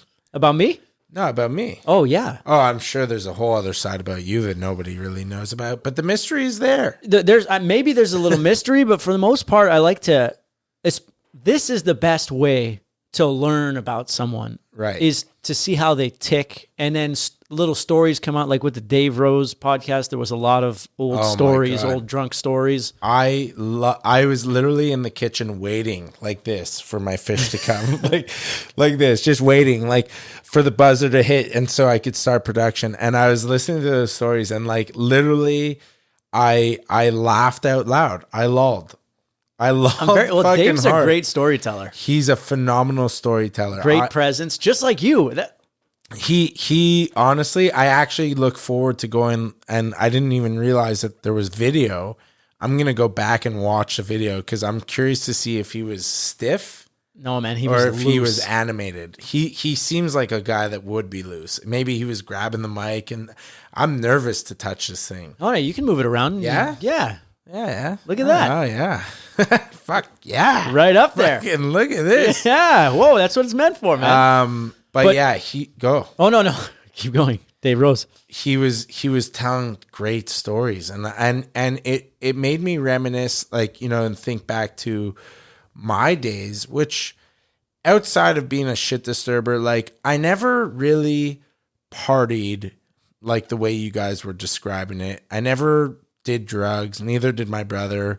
We were pretty like clean cut. However, there was a brief period in time where my brother was like in the music industry as well, and as a DJ for like nightclubs. And when we would go to these events, my brother would always say, guys, just live for the stories. Embrace everything that comes tonight. Like, whatever it may be, just fucking embrace it. Just roll with it. Just fucking let her roll. And when I think back to like some of those times, like, I'm just like, wow, what the fuck just happened? Or like, or how did that even how did we get away with that? How did we not die? I used to, man, in my, like, I used to drive a 1996 Ford Crown Victoria. Legendary. Yeah. And I used to like literally, I used to drive up curbs and run over sidewalks and go over medians and like do burnouts. If someone were to like piss me off, like behind me, I would just like put my foot on the brake and just put my foot to the floor and just leave them in a cloud of smoke, because I like, again, it was such an old car that just would never die. So I felt like I could do everything. You wanted to push it. I've jumped it off of a hill. Like, that same one that you just replaced. No, so my first car was a 1996 green Ford Crown Victoria, which was like the old body, which was like so sick. And like to the point where like the wheels would fall off, but like they would just put them back on, like, like for years, like they would just keep falling off and they would just keep putting them back on. And who's they? The mechanics, the guys. How'd you get it there? The tow truck, man. I was a big fan of CAA. Yeah, I like it. And then my second car was a 2003 Mercury Grand Marquis, which was essentially a newer version of the old Crown Victoria. That was a nice ride. That car, like for many years, I was loving that car and I treated it so well. And then when you drive a used older car, the second like one thing bad happens to it, it's game over. It's fair game. You could do whatever you want. And I remember I was like backing up, and this thing was huge. And like I would back up and I scraped the whole side of like where the gas tank was. And after that point, it was fucking fair game. Like you at this point, it was a beater. All fucks could not be given. Oh, there was zero fucks given towards the end. And still, again, this car got me through a lot. And at a certain point, this is going to maybe make me sound like an ungrateful piece of shit, but like after many years of having this car, my last hurrah with this car was I had parked it in the Dairy Queen parking lot across from our family store where I live. And it was there for the winter. And the owner of the Dairy Queen wanted to open up, and I had to get the car out. The fucking car was fucking frozen right into the parking lot. Okay, so the tires were frozen to the ground. Everything was frozen to the ground, and I had a friend come with his pickup truck, and he was going to tow me out. Did you rip everything out? Like everything goes. So I'm like, yeah, man. Pulled the frame off the wheels or what? Literally. So I'm like, yeah. Just like we connected it to the front bumper. Oh, fuck. And he was going and nothing was happening. His tires were spinning. My tires were spinning. And I lowered the window and I'm like, just fucking go, man. Let her rip. Let her rip. So he fucking, like, there was no tension on the cord, and he fucking goes, and the whole front end of the car, the whole bumper, like the whole metal frame of the car just fucking went with him. And my car just stayed And there. you were in it. Yeah. So what was left? Like half car? No, like just the front bumper, the whole metal front bumper just completely came Did you shit off. your pants laughing? I was dying. We were three of us there, and I was just like, oh, fuck, this car's got to go. You know? Well, now it had no choice. You couldn't bring that to the mechanic. No. That was a big job. Yeah. So it's so we finally got out, put the bumper in the car. That's so good. And get to the drive it to the mechanics, and I was just like, at this point I was done with it. Is it always the same mechanic? 100%. Is And it like some Greek guy or something? No, Jewish family. Okay. Jewish family. Fair enough. But the car was sitting in their parking lot for like maybe 5 months. Okay. In which they called me and they're like, look, it's gotta go. You know, like So they didn't even want to fix it? Or, no, or were it they was waiting just- on you? Yeah, like it just wasn't gonna, it was never gonna get fixed, you know? Like I at that point I had like not really needed a car because I lived right next to where I worked. So I was like, all right, like so be it. Like let's just let the car sit there. So finally my dad arranged to have the car donated, in which I had to go there and like start it up, and it took everything to get this car started. And finally the fucker starts up, and like these cars are meant to not die. Like these cars are meant to go the distance. And They're finally, like police cars. yeah. And the car fucking fires up, and I take the car and I bring it over to this like random parking lot, and I just like leave the guy the keys, and that was it. Like with the bumper in the car. In the car and everything, ready to go. And so it was donated, so you gave it to this guy. And he was going to refurbish it and... Yeah, maybe he'll use it for whatever. And Oh, man. Do you have any pictures? of this car? Yeah, well, no, you don't have to show me now because Yeah. might take a look. I will show you pictures of this car. I will show you the video of me jumping my old car off a hill. I'd like to see that too. My dad obviously had no idea that even took place. Funny, like I got caught going like maybe like 100 in a 50 zone. And I remember the cop just like, he had all the balls in the world. He just fucking stood in front of my car and just like put his hand out like this, like to fucking stop. Pulls me in to the parking lot, and literally, you know, the second he saw my license and he saw that it was a probationary license, he's just like parked the car, like, you're done. You know, like you just lost your license, and we're and that's what towing this happened? car. You lost your license? So I pull the car in, park it, and as he's walking away from the car, he looks at my license and he reads my name and he's like, "Who's your father?" And I'm like, Leslie Greenberg. And he's like, "It's your lucky day." He takes my license and registration, throws it at me, and says, "Slow the fuck down and thank your father." Whoa! And I was like, "Oh my God." Because you were shitting your pants in a different way in that situation, my God. right? I was, Well, number you're one, 17 years old or something? I was, yeah, I had to be 16, 17 years old, like right kind of when I got my license. And the fact that he like let me go where right before that, he was like, "Yeah, so you're done." I was like, "Oh my God, I just hit the Isn't it jackpot." like, what do you get, 2 points? You have 4 4 points. And it was like, That was a easy 5-6 point ticket. oh, no, more. Well, maybe now it would be more. Maybe then it would have been less. Yeah. But to be honest, I was like, okay, fuck, I am so fucking lucky. And I get home and I'm playing this out in my head. I'm like, am I gonna tell my dad about this, or am I just gonna like pretend it never happened, you know? And I'm like, look, everyone was safe. Nobody needs to know. So I obviously didn't tell anybody. Or I told everyone except for my dad.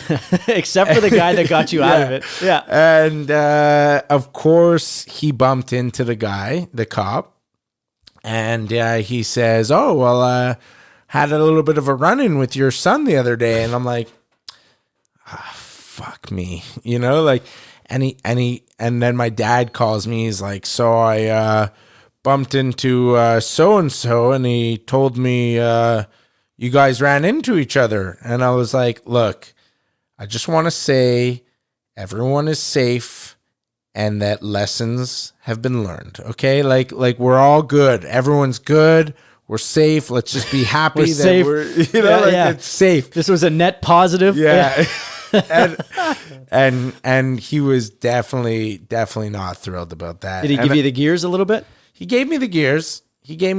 One of my biggest fears in life is to disappoint my dad. Like he's the one guy that you just don't not just as his son. I don't From want, a disappointment level standpoint, you don't want. I don't want any part of that, and that's part of the reason why I've never really worked with him, because we're both particular characters, and it just doesn't seem like it would work. It seems like we would bash heads all the time, and he's got that power as a father figure to disappoint.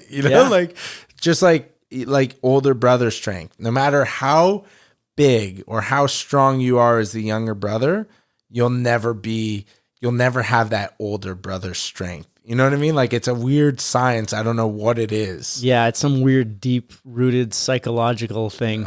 Who the fuck knows? Crazy. But yeah, I couldn't. Working with my dad was tough. Partly because I was a lazy piece of shit. Right. So there was that, and I was young. But also because we were both strong characters. My brother knew how to play the game. So he could tell my dad whatever my dad wanted to hear and would just get away with whatever because my brother knew how to play the game. But I didn't want to play the game. Right. So I would voice myself, and we would get into shit together, and we'd make a mess. But I had a run-in when I was 17. I got stopped on the Salaberry. Okay. And I was going 68 in a 50. Not bad. No big deal. If the cop wants to give you a ticket, he can. Right? And we're talking about kilometers an hour here. So I was driving 68 in the 50, and then there was a car in front of me going really slow. So there's room for two cars in the lane. No problem. So I went at the stop sign, and I went in my side. I stopped, not the biggest stop in the world, but I slowed down, did my left, right, left, and kept going. Next thing I know, the police is behind me, pulls me over. Of course. Says, actually, he didn't even come to the car first. Maybe he got my license registration, didn't say anything. Went to his car, came back 15 minutes later. He gave me speeding. He gave me passing in an intersection. He gave me crossing a solid line. And there was a fourth ticket. It was 12 points. It was 12 points. Maybe I was 18 or 19, whatever it was. So it didn't warrant me having to get the car towed. Right. And I was just shitting myself because I'm like, how will I tell my dad? I can't tell my dad. No. And I know there's these random ass lawyers that you can call, and they can delay your case and then reduce the points, and they have a pretty good success rate. And I didn't have very much money at the time, but I put all my money into that to make that problem go away, and he never found out. Wow. He only found out 2 years later. Really? I don't know how. Maybe I got something in the mail, and he court letter. A court letter or something. He said, "Oh, your case was won," or some shit like that. So it went down to 4 points from 12, which is pretty amazing. Yeah. Well, I'm in that same predicament right now. Oh, are you? And are you exercising your right to fight? Yeah. I will. I think I will. I'm never the type of guy. What'd you do? I crossed the solid line. Well, fuck. They say I crossed the solid line. I don't think I crossed the solid line. And to be honest with you, I was avoiding an accident in my mind. And if I'm avoiding an accident, then so be positive. Net positive. Yeah. Let me cross the line. Everyone was safe. Everyone was safe. And actually now let this be the segue into like the new car, Perfect segue. right? Because it was something we wanted to talk about. But like I just recently got a WRX, which is Very like, nice. Thank you very much. It's like arguably the slowest car of the fast cars. Yeah, I wouldn't look at it like that. No, but I'd look at it like it's top of its class. right. It is fantastic. I love it. But it is the slowest of the fast. And the cop that pulled me over, he looks at me and he says, "Just be careful. You're driving a really fast car." And I'm just like, I literally looked at him and I said, "It's the slowest of the fast. It's not like, yeah, it's fast, but it's not fast." You can't tell me this is fast. Like, no matter what, It's a fast Subaru. You're going to catch me. Yeah, it's a fast Subaru. But again, out of this Subaru lineup, it's the slowest of the fast. Well, So, the STI is the one I step would above, say right? the STI is one step above. So you're and second. I'm second, but still slowest of the fast. Yeah, I get it, but that's what you told him. He So said I'm slow like, down. listen, it's the slowest of the fast. What are you telling me? So to what is slow it? down? Is it the coupe? Is it the hatchback? No, they only make a coupe. They don't do the hatchback anymore. Okay, 4-door. 4-door, Right? They all have 4 doors. 4-door. What color? Black. Nice. Black on black on black. Black wheels too. Black wheels. Classy. Came like that. Look at this guy. But for me, This is the first time you get a car that's outside of your character car. no. So first car was a 96 Crown Vic. Second car was an 03 Mercury Grand Marquis. Third car, which came after like maybe 6 months of not having a car, which was very manageable. However, I realized that it limited the amount of social interactions that I would have had with people on the West Island, like my parents, Okay. or my brother, right? So it just made going back to Dollard way more difficult to like go and visit family and friends. So I finally said, you know what? Like I could afford this. I'm going to do this. So I got a Subaru Impreza, which again, I still do live right next to our family's store. So I never really needed a car, right? So what ended up happening was I got a Subaru Impreza, and that lasted for about a year. And then I started doing the Salmon, and I was driving so much more that for me, I wanted something like a little bit more exciting. That like, when I'm driving around Montreal delivering salmon, like at least like I'm gonna like get pleasure out of doing it. So for like an extra like $100 or so a month. Again, not really the right time to be doing that. Hey, COVID. look, the time that you choose is the right time. Yeah, but I again, that's like one of the decisions my dad definitely did not agree with at all. But I made the move, and I got, like, for me, one of the most important characteristics, which will segue into our intro here, was audio.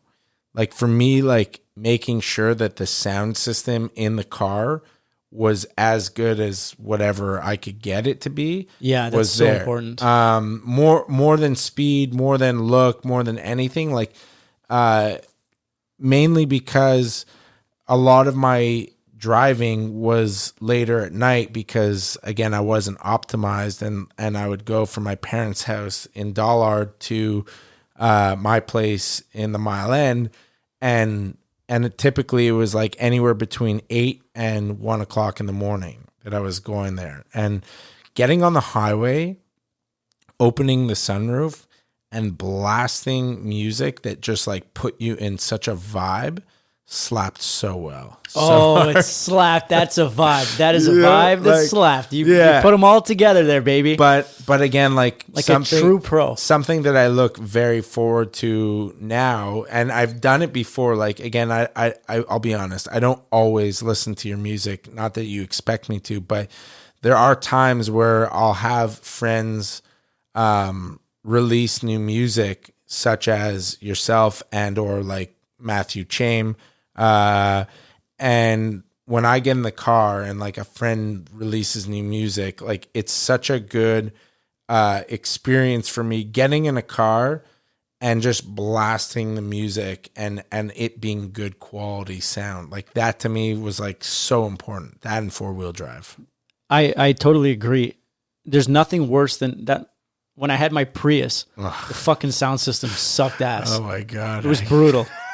It was brutal. Is she gone now? Yeah, she gone. I know what you're driving now, and let me tell you, I'm sure I know for a fact that the sound system in those trucks are unbelievable. Yeah, sound system in the Jeep is great. Yeah, and I'm because it's a vibe. I want to be enveloped by the music. I want my senses to be overwhelmed and and again, like what a beautiful thing, like to be able to do that and experience that vibe on. And it is, I'm not joking about it being a vibe, because it is an incredible experience. Yeah, music is the expression of a person's vibration. The group of people who made that song, their energy is being blasted through your speakers, and you want to take that straight to the dome. Oh, I want it so hard. Yeah, that's why I can only listen. That's why we blasted "It's a Vibe" before this. Oh, wow. Yeah, it was, and what a cool experience sitting in this room, looking at you behind that big I don't know what emblem. Yeah, and like and to think about your journey into creating this environment and this space, where ultimately speaking, and I mean, correct me if I'm wrong, but you had mentioned in previous podcasts that like this environment really was birthed because of this shitty situation that we're kind of living in right now, which again just proves that there's ways of making turning a shitty situation into a positive situation. And the fact that you built this incredible space that allows creative minds to come together and to explore their thoughts and really channel in their creativity. What a vibe. Really. That's a vibe. I couldn't the first 2 weeks of quarantine, I was super productive. I wrote a song, I produced it, I did it A to Z, I did all this stuff, and then I kind of lost my enthusiasm for things. And I had made these tracksuits, but they hadn't been delivered yet. And as soon as they got delivered, I'm like, all right, it's time to make things happen. I started ordering green screens. I didn't have this place yet. And I started messing around. Making that video taught me how to do a couple of things, but I called my old buddy Steven, who helped me with all my music videos before. Mm-hmm. And I said, hey, would you be interested in helping me shoot some stuff? And this place was just about to be up into the free market. My friend was renting it, wasn't using it anymore. And when I called him, I said, I might need your space. Can I check it out? He's like, yeah, I'm about to get rid of it. So if you want it for the rest of the time, you can figure it out. I won't charge you. And then when it's time to renew, you'll just renew if you want it. Right. And then we just started shooting stuff, and we started making weird content and filming this weird time travel stuff. And all those things led up to me figuring out that a podcast would probably be the best way to get my personality out while interacting with others. Because I'm not very good at just talking to the camera alone, like long form. Like, you know how some people make videos and they're talking about their experiences or their stories, and they're just talking to the camera. I need collaboration. Right. I need someone in the room with me to feed off of. And that's when the magic happens. That because you don't know where it's going to go. It can't be planned. Right. And then I could take this podcast and cut it up into 1 million different clips, and it's infinite content, and it highlights my amazing guests. Because how many times have I told you, oh, you need a show, or this place needs a show? Yeah. And it's okay, I'm going to make the show, and I'm going to have all my fucking goofy characters on. Yeah. And the world needs to see. There are fucking goofy characters. Yeah, there's just in Montreal here in my own network. Isn't it crazy when you think about it? Like all the people you surround yourself with or have encountered and like here you are now, you know, like doing this like so-called like podcast. Yeah, what the fuck? Podcast. Fucking podcast. Like, and it's funny because you're doing it right. It's not like you didn't like go into this from an amateur standpoint. Like I'm looking at a fucking tripod with 2 fucking cameras on it. And they're looking at me and they're looking at you and they're like, yeah, we're fucking going here. We've got this roadcaster over here. Like, I'm actually beyond, not that I would have expected anything less, but I'm beyond impressed. Man, you fucking pushed a purple button and songs came on. Yeah, man. The future is now. The future is, and I didn't even buy this. This was here. No. Yeah. Oh my Trin God. before was in this place and this thing was here and he did like 1 podcast and never used it again. Wow. Is it designed for podcasts? Yeah, it's a podcast mixer that records and it has little presets. Where does the audio go? So it goes into a card that's in this thing. Oh wow. And let me ask you, like these cameras. Yes, sir. Like how much memory? Like we've been talking for over 2 hours now. Like where is it going? So right before the first podcast, I had 2 cameras that I had for a long time, but we realized that they cut out at 30 minutes. Yeah, terrible. And so imagine I'd have to restart. Terrible. The worst. So we Googled the day before our podcast or 2 days before the first podcast, cameras without limit, without time limit. Is there no limit on this? No, there's no limit. The memory is the limit. And it's plugged in, so it's being charged, and it can record. It's not in 4K because that's overkill, right? So it's in 1080 or something, and it's. I mean, I don't know. It doesn't take up that much memory, right? I don't know if people are doing this yet, but it should be a thing where, like, you can't be fucking recording podcasts like 24/7. So imagine. Like there was a podcast studio where like you could rent out the studio for people to go in and do podcasts, and literally all it has to be is this. And you BYOC, bring your own chip, bring your own card. Yeah, bring your. You know? Yeah, that's an idea. My Steven said that, hey, would you like consider doing that? And I'm like, no, I don't want anyone in my space. Yeah, like I totally understand. Again. That's in this particular case. I'm saying, if it was designed for that, yeah, it like would a probably podcast do really studio. well because podcast. Like I know so many people that would be open and wanting to do a podcast. So like, imagine you just have to. I mean, not in this case because this is your space and I respect that. But just like a studio where you just put like an overlay over each. Like here, okay, put up your sign. Yeah, that would be that's not a bad idea. But I do agree with you on that. Like, and I've had this conversation many times with my brother. Again, we're both very creative people. He's so much more comfortable talking in front of a camera even though it's technically to an audience, at that very given moment, you're talking to fucking nobody. And like, for me, I don't have that comfort to do it. And as a matter of fact, like, let's touch on, mental health and stuff like that.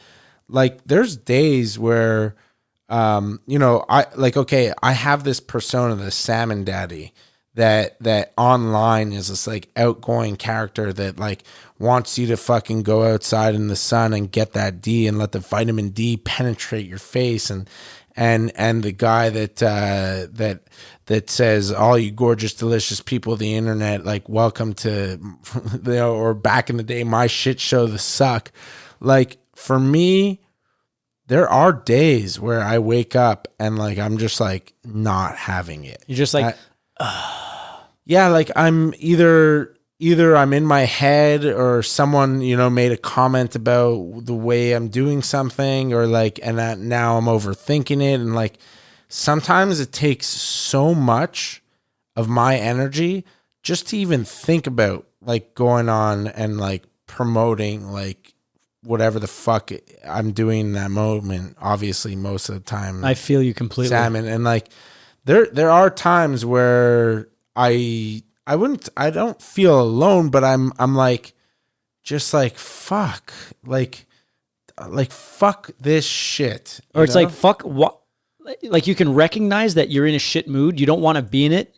You don't necessarily react as if like you're an autopilot, but it's just like, why am I this right now? Yeah. I don't need to be this right now. It's terrible. I actually hate those moments, and oftentimes I just need to eat something.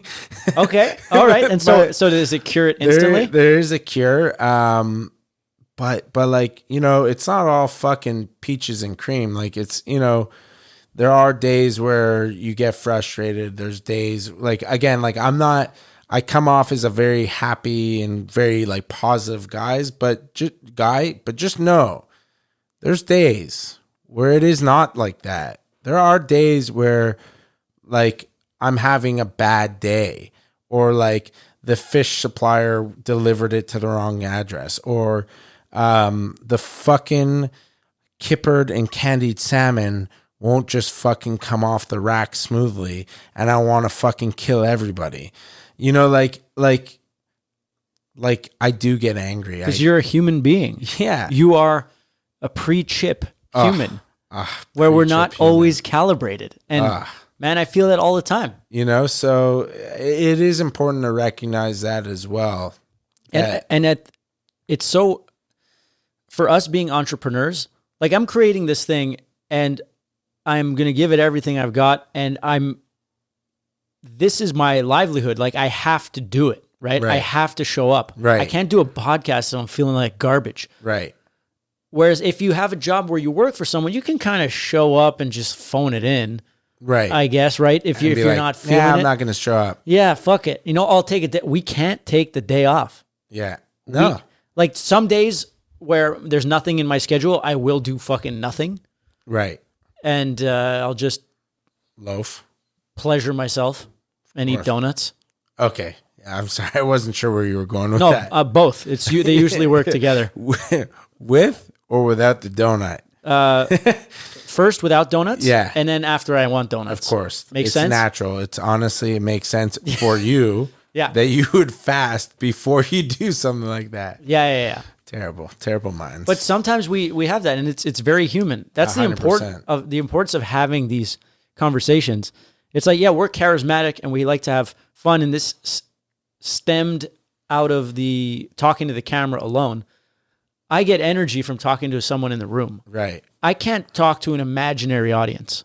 No. Like I can do it, but I need that instant gratification of having someone there, of feeding off of someone. I can't just fucking talk to the camera. No. It's not for me, man. Do you think, let me ask you, like even if you were having a bad day, like in my case, even if I was having a bad day, whenever I was around people, like the bad day almost didn't exist. Like I would be able to like shift all my attention and energy towards gaining more energy from the other person. Like Totally. I'm a people person, right? So, but like there's been days where like I'll wake up or like things will just be complete shit, and then I'll come and do this podcast, and I was like, I'm so pumped for this podcast. Like for example, fucking getting salmon and butcher paper. You know what I mean? Like fucking was that this morning? Yeah, threw off my whole morning. But when I finally finished doing what I had to do, and I came here, and we started talking, like the second you opened the door, I was like, wow, like good to see, you know? And that's the beautiful thing, I think, about this podcast and why I did it, is because when I do interact with people, whatever shit I have is gone, like you said. And so I booked a whole bunch of podcasts, and I know that when I show up to them, it's going to be pure good vibes. 100%. And I did this because what else am I going to do? I like to see people. I need content, and I love to have conversations. So I might as well just put them all together. Twice a week, I have a podcast. Spend 2, 3, 4 hours with someone. Have a great time. They go off. I go off. I feel great. I have a lovely evening. My chemicals are recalibrated. Whereas imagine I wasn't doing this. Like imagine your day didn't have the podcast, or you didn't see someone and it was just a continuation of whatever it was at the beginning. If I didn't come here my day would have finished at around like, say 1:30. And then I probably would have gone to eat somewhere. Probably would have gone to coffee somewhere. And then probably would have ended up home procrastinating on doing things. Because like you and your brother said it, we're fucking lazy. We don't want to fucking work for the man. We don't want to do like, we're fucking lazy individuals. Doesn't mean we don't like hustling, and doesn't mean we don't like entrepreneurship, and doesn't mean fuck all, but it just means that like sometimes the couch is calling your name. Yeah. Sometimes you just got want to to date sit with the couch. Yeah. But you know, I'm also like thinking about tomorrow. I'm also thinking like, fuck, okay, so now I finished at 1:30. Tomorrow I could start my day at 12, like start my work day at 12. Between now and then, I should probably try to sell some salmon.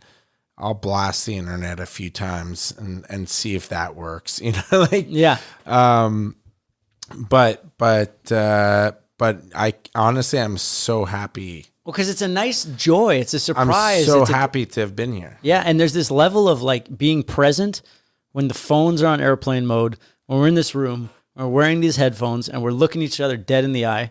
There's an energy there that is not a usual normal thing. It's like a hyper-focused experience. I would agree with that. And I'm an individual that's like attached to my phone. And to be honest with you, like I was coming into this mindset, knowing that the phone was like not a thing. Yeah. Mainly because I just recently listened to yours and Dave's podcast, in which case I think you said like the phones are away and like we're just here. And to be honest with you, I haven't had like a conversation like this, even though it's like bits and pieces of like things that I've talked about with people for the past like 6-7 months. You know what I mean? Like these are all things that I've been talking about, but I haven't had like a sit down with someone where right now we're approaching 2.5 hours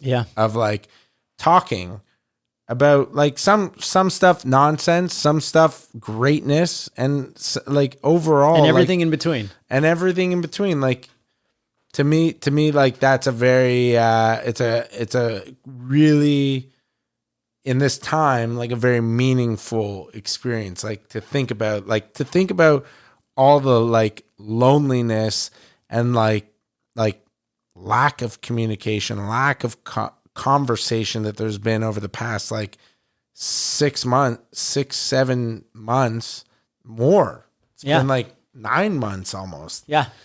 You know, like to have this like conversation where it's like literally we're sitting right in front of each other at a distance, whatever. Yeah. Like, boy, it's still, this is the distance. This is the distance. Is like a really, really fresh. Isn't it delightful? And it will live forever. It's so cool. Right? It'll live forever. It's what better way for people to understand who you are than hang out with you for 2 to 3 hours. Literally. More than any piece of content. Sure, the people who follow you already and watch your stories, like they know you, they get you. Perhaps they've grown up with you. But this is a thing where my viewers are going to learn about me. My viewers are going to learn about you. New potential viewers are going to learn about both of us. 100%. There's marketing content in here, like the Zaidie's. The clips of this can be on Zaidie's website, or you can promote it, or whatever the fuck it is. Me. Of course, that's what it's for. It's here to spread the love. 100. Because you're doing stuff, I'm doing stuff. Might as well just like share it. 100%. Like during Dave's podcast, he did. Without planning it, he did an ad for the new spice blend. Right. He's like, when your Tinder date comes over, and you open up your cabinet and you have the Smoke Show spice blend, you're gonna look like you know what the fuck you're doing, you know. And so I have that clip, and I'm gonna send it to him. Oh my god! That's and he'll be able to, I don't know, use it if he wants to. Right. And there'll be tidbits in here that if you want, after you hear it or watch it or whatever, That'll, if it's not already clipped, so yeah, take it, man. Okay, beautiful. And you're going to get a beautiful thumbnail like you saw on my Instagram. Yeah. Like with gorgeous. the number. Loved it. So we're going to take a screenshot of this and put the number behind you. The treatment, brother. Man, I love it. I honestly, I needed this. I needed it too. It's always such a pleasure to see you. Crazy. And there's no noise, no nothing. It's just us. It's wild. All right. So Salmon Daddy, I think it's a perfect time to perhaps start wrapping things up. Yes. What do you think? Please tell me what we got to do. All right. I'm not in a rush. I have No, there's no planned. rush. And normally when I say this, it just keeps going. Right. So it's just like a marker. It's like a Jewish goodbye. Yeah, it's exactly what it is. Because look, us Greeks, Italians are no different than the Jews. It's so crazy. You know, we're all the same. We're all the same, us ethnic folk.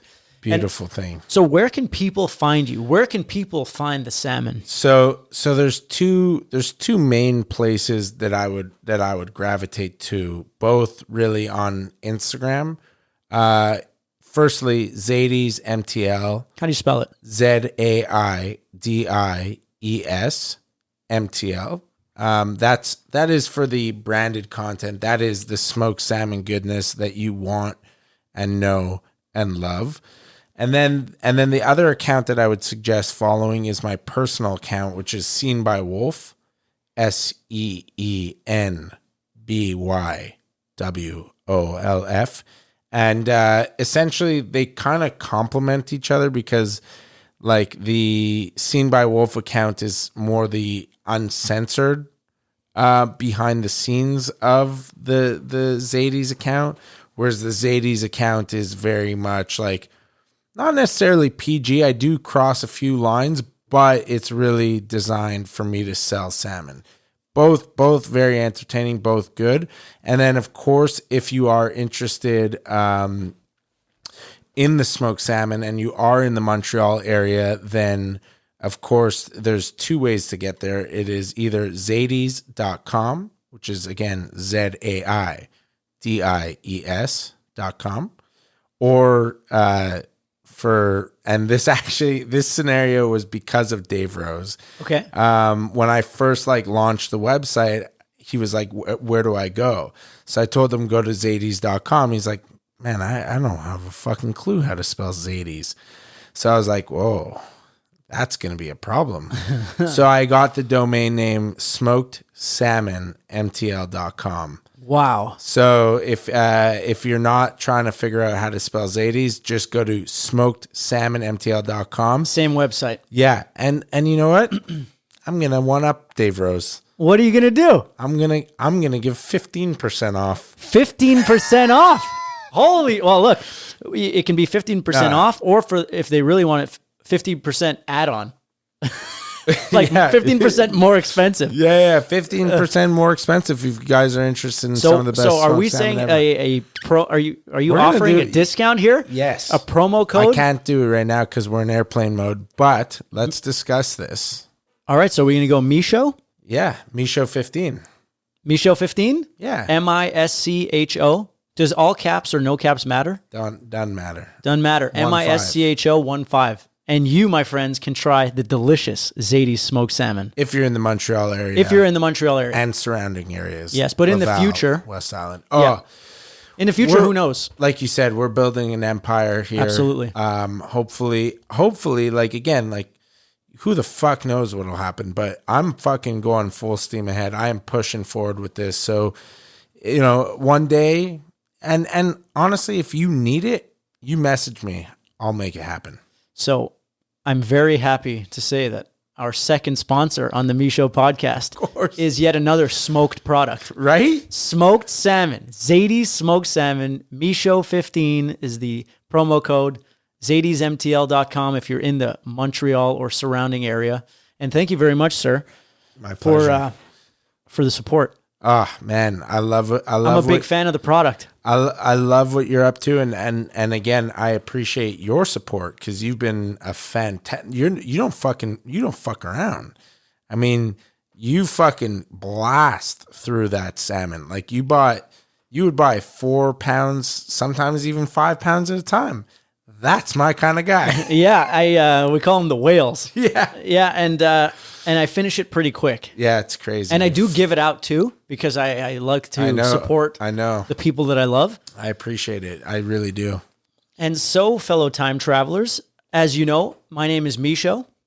You can find me on Instagram, MISCHO. All the links that Jake gave us will be available in all the descriptions, whether it's YouTube, Spotify, or Apple Podcasts. They'll be all available. I'd like to shout out our first sponsor, Smoke Show Hot Sauce. It's smokeshowsauce.com. Promo code MISCHO for, is it 10% or 50? I don't know. I think it's 10, but no, Yeah, there's no big deal. he said 10 to 50, whatever it is, you'll get some kind of deal. Yeah. Zaidie's Montreal. It is December approaching, right? December is approaching, and Christmas in Space is a wonderful holiday track to play around your house during the holidays. In a Jewish household, do you listen to a lot of Christmas music? Is it part of the vibe, or you'd say not really? Not really, to be honest. However, I do embrace the Christmas holidays. I don't necessarily participate in it. I would say it depends on who my significant other is. Okay, fair. At the time, because I typically try to respect whatever, traditions and holidays they participate in. But no, not up up at the Greenberg house. Yeah, but because I don't see it really as Christmas, like the day of Christmas. I see it as like the holiday season. Right. We used to have a Hanukkah bush, which was like essentially a Christmas tree, but decorated with Hanukkah. I love it. Decorations, and we would put the presents there, but that was more like a family affair, like cousins and everyone would get together, All that to say, Christmas in Space should be a tradition in every Jewish household. Is there an actual song, Christmas in Space? Yeah. Christmas in Space is a song that I released last year, and the beauty about that is I can release it every year or promote it every year. So Christmas in Space, I'm actually shooting a Yule log video on Thursday where I'm going to sit in front of a fireplace for 2 hours and not say a word. And it's just going to have crackling sounds in my spacesuit. I have a red one. Oh, my God. Well, I look forward to it, and I will go look into this Christmas in Space. Yeah, well, maybe we can listen to it after. Even Donnie Dekas makes an appearance in it. No. And one last thing. If you enjoyed the podcast, fellow time travelers, leaving a rating and a review would help this thing get found and discovered and reach even further into the galaxy. So that would be very awesome. And if you do it and you screenshot it, and you send it to me at MISCHO on Instagram, then maybe I'll send you a Christmas card, holiday card, or maybe even a birthday card. That's just how we roll over here in the fifth dimension. Incentives. I love it. So, fellow time travelers, thank you for hanging out. Jake Wolf, thank you for being amazing and joining us in the fifth dimension. Thank you so much. I appreciate it. And we'll see you next time, fellow time travelers. Have a good one. Beauty.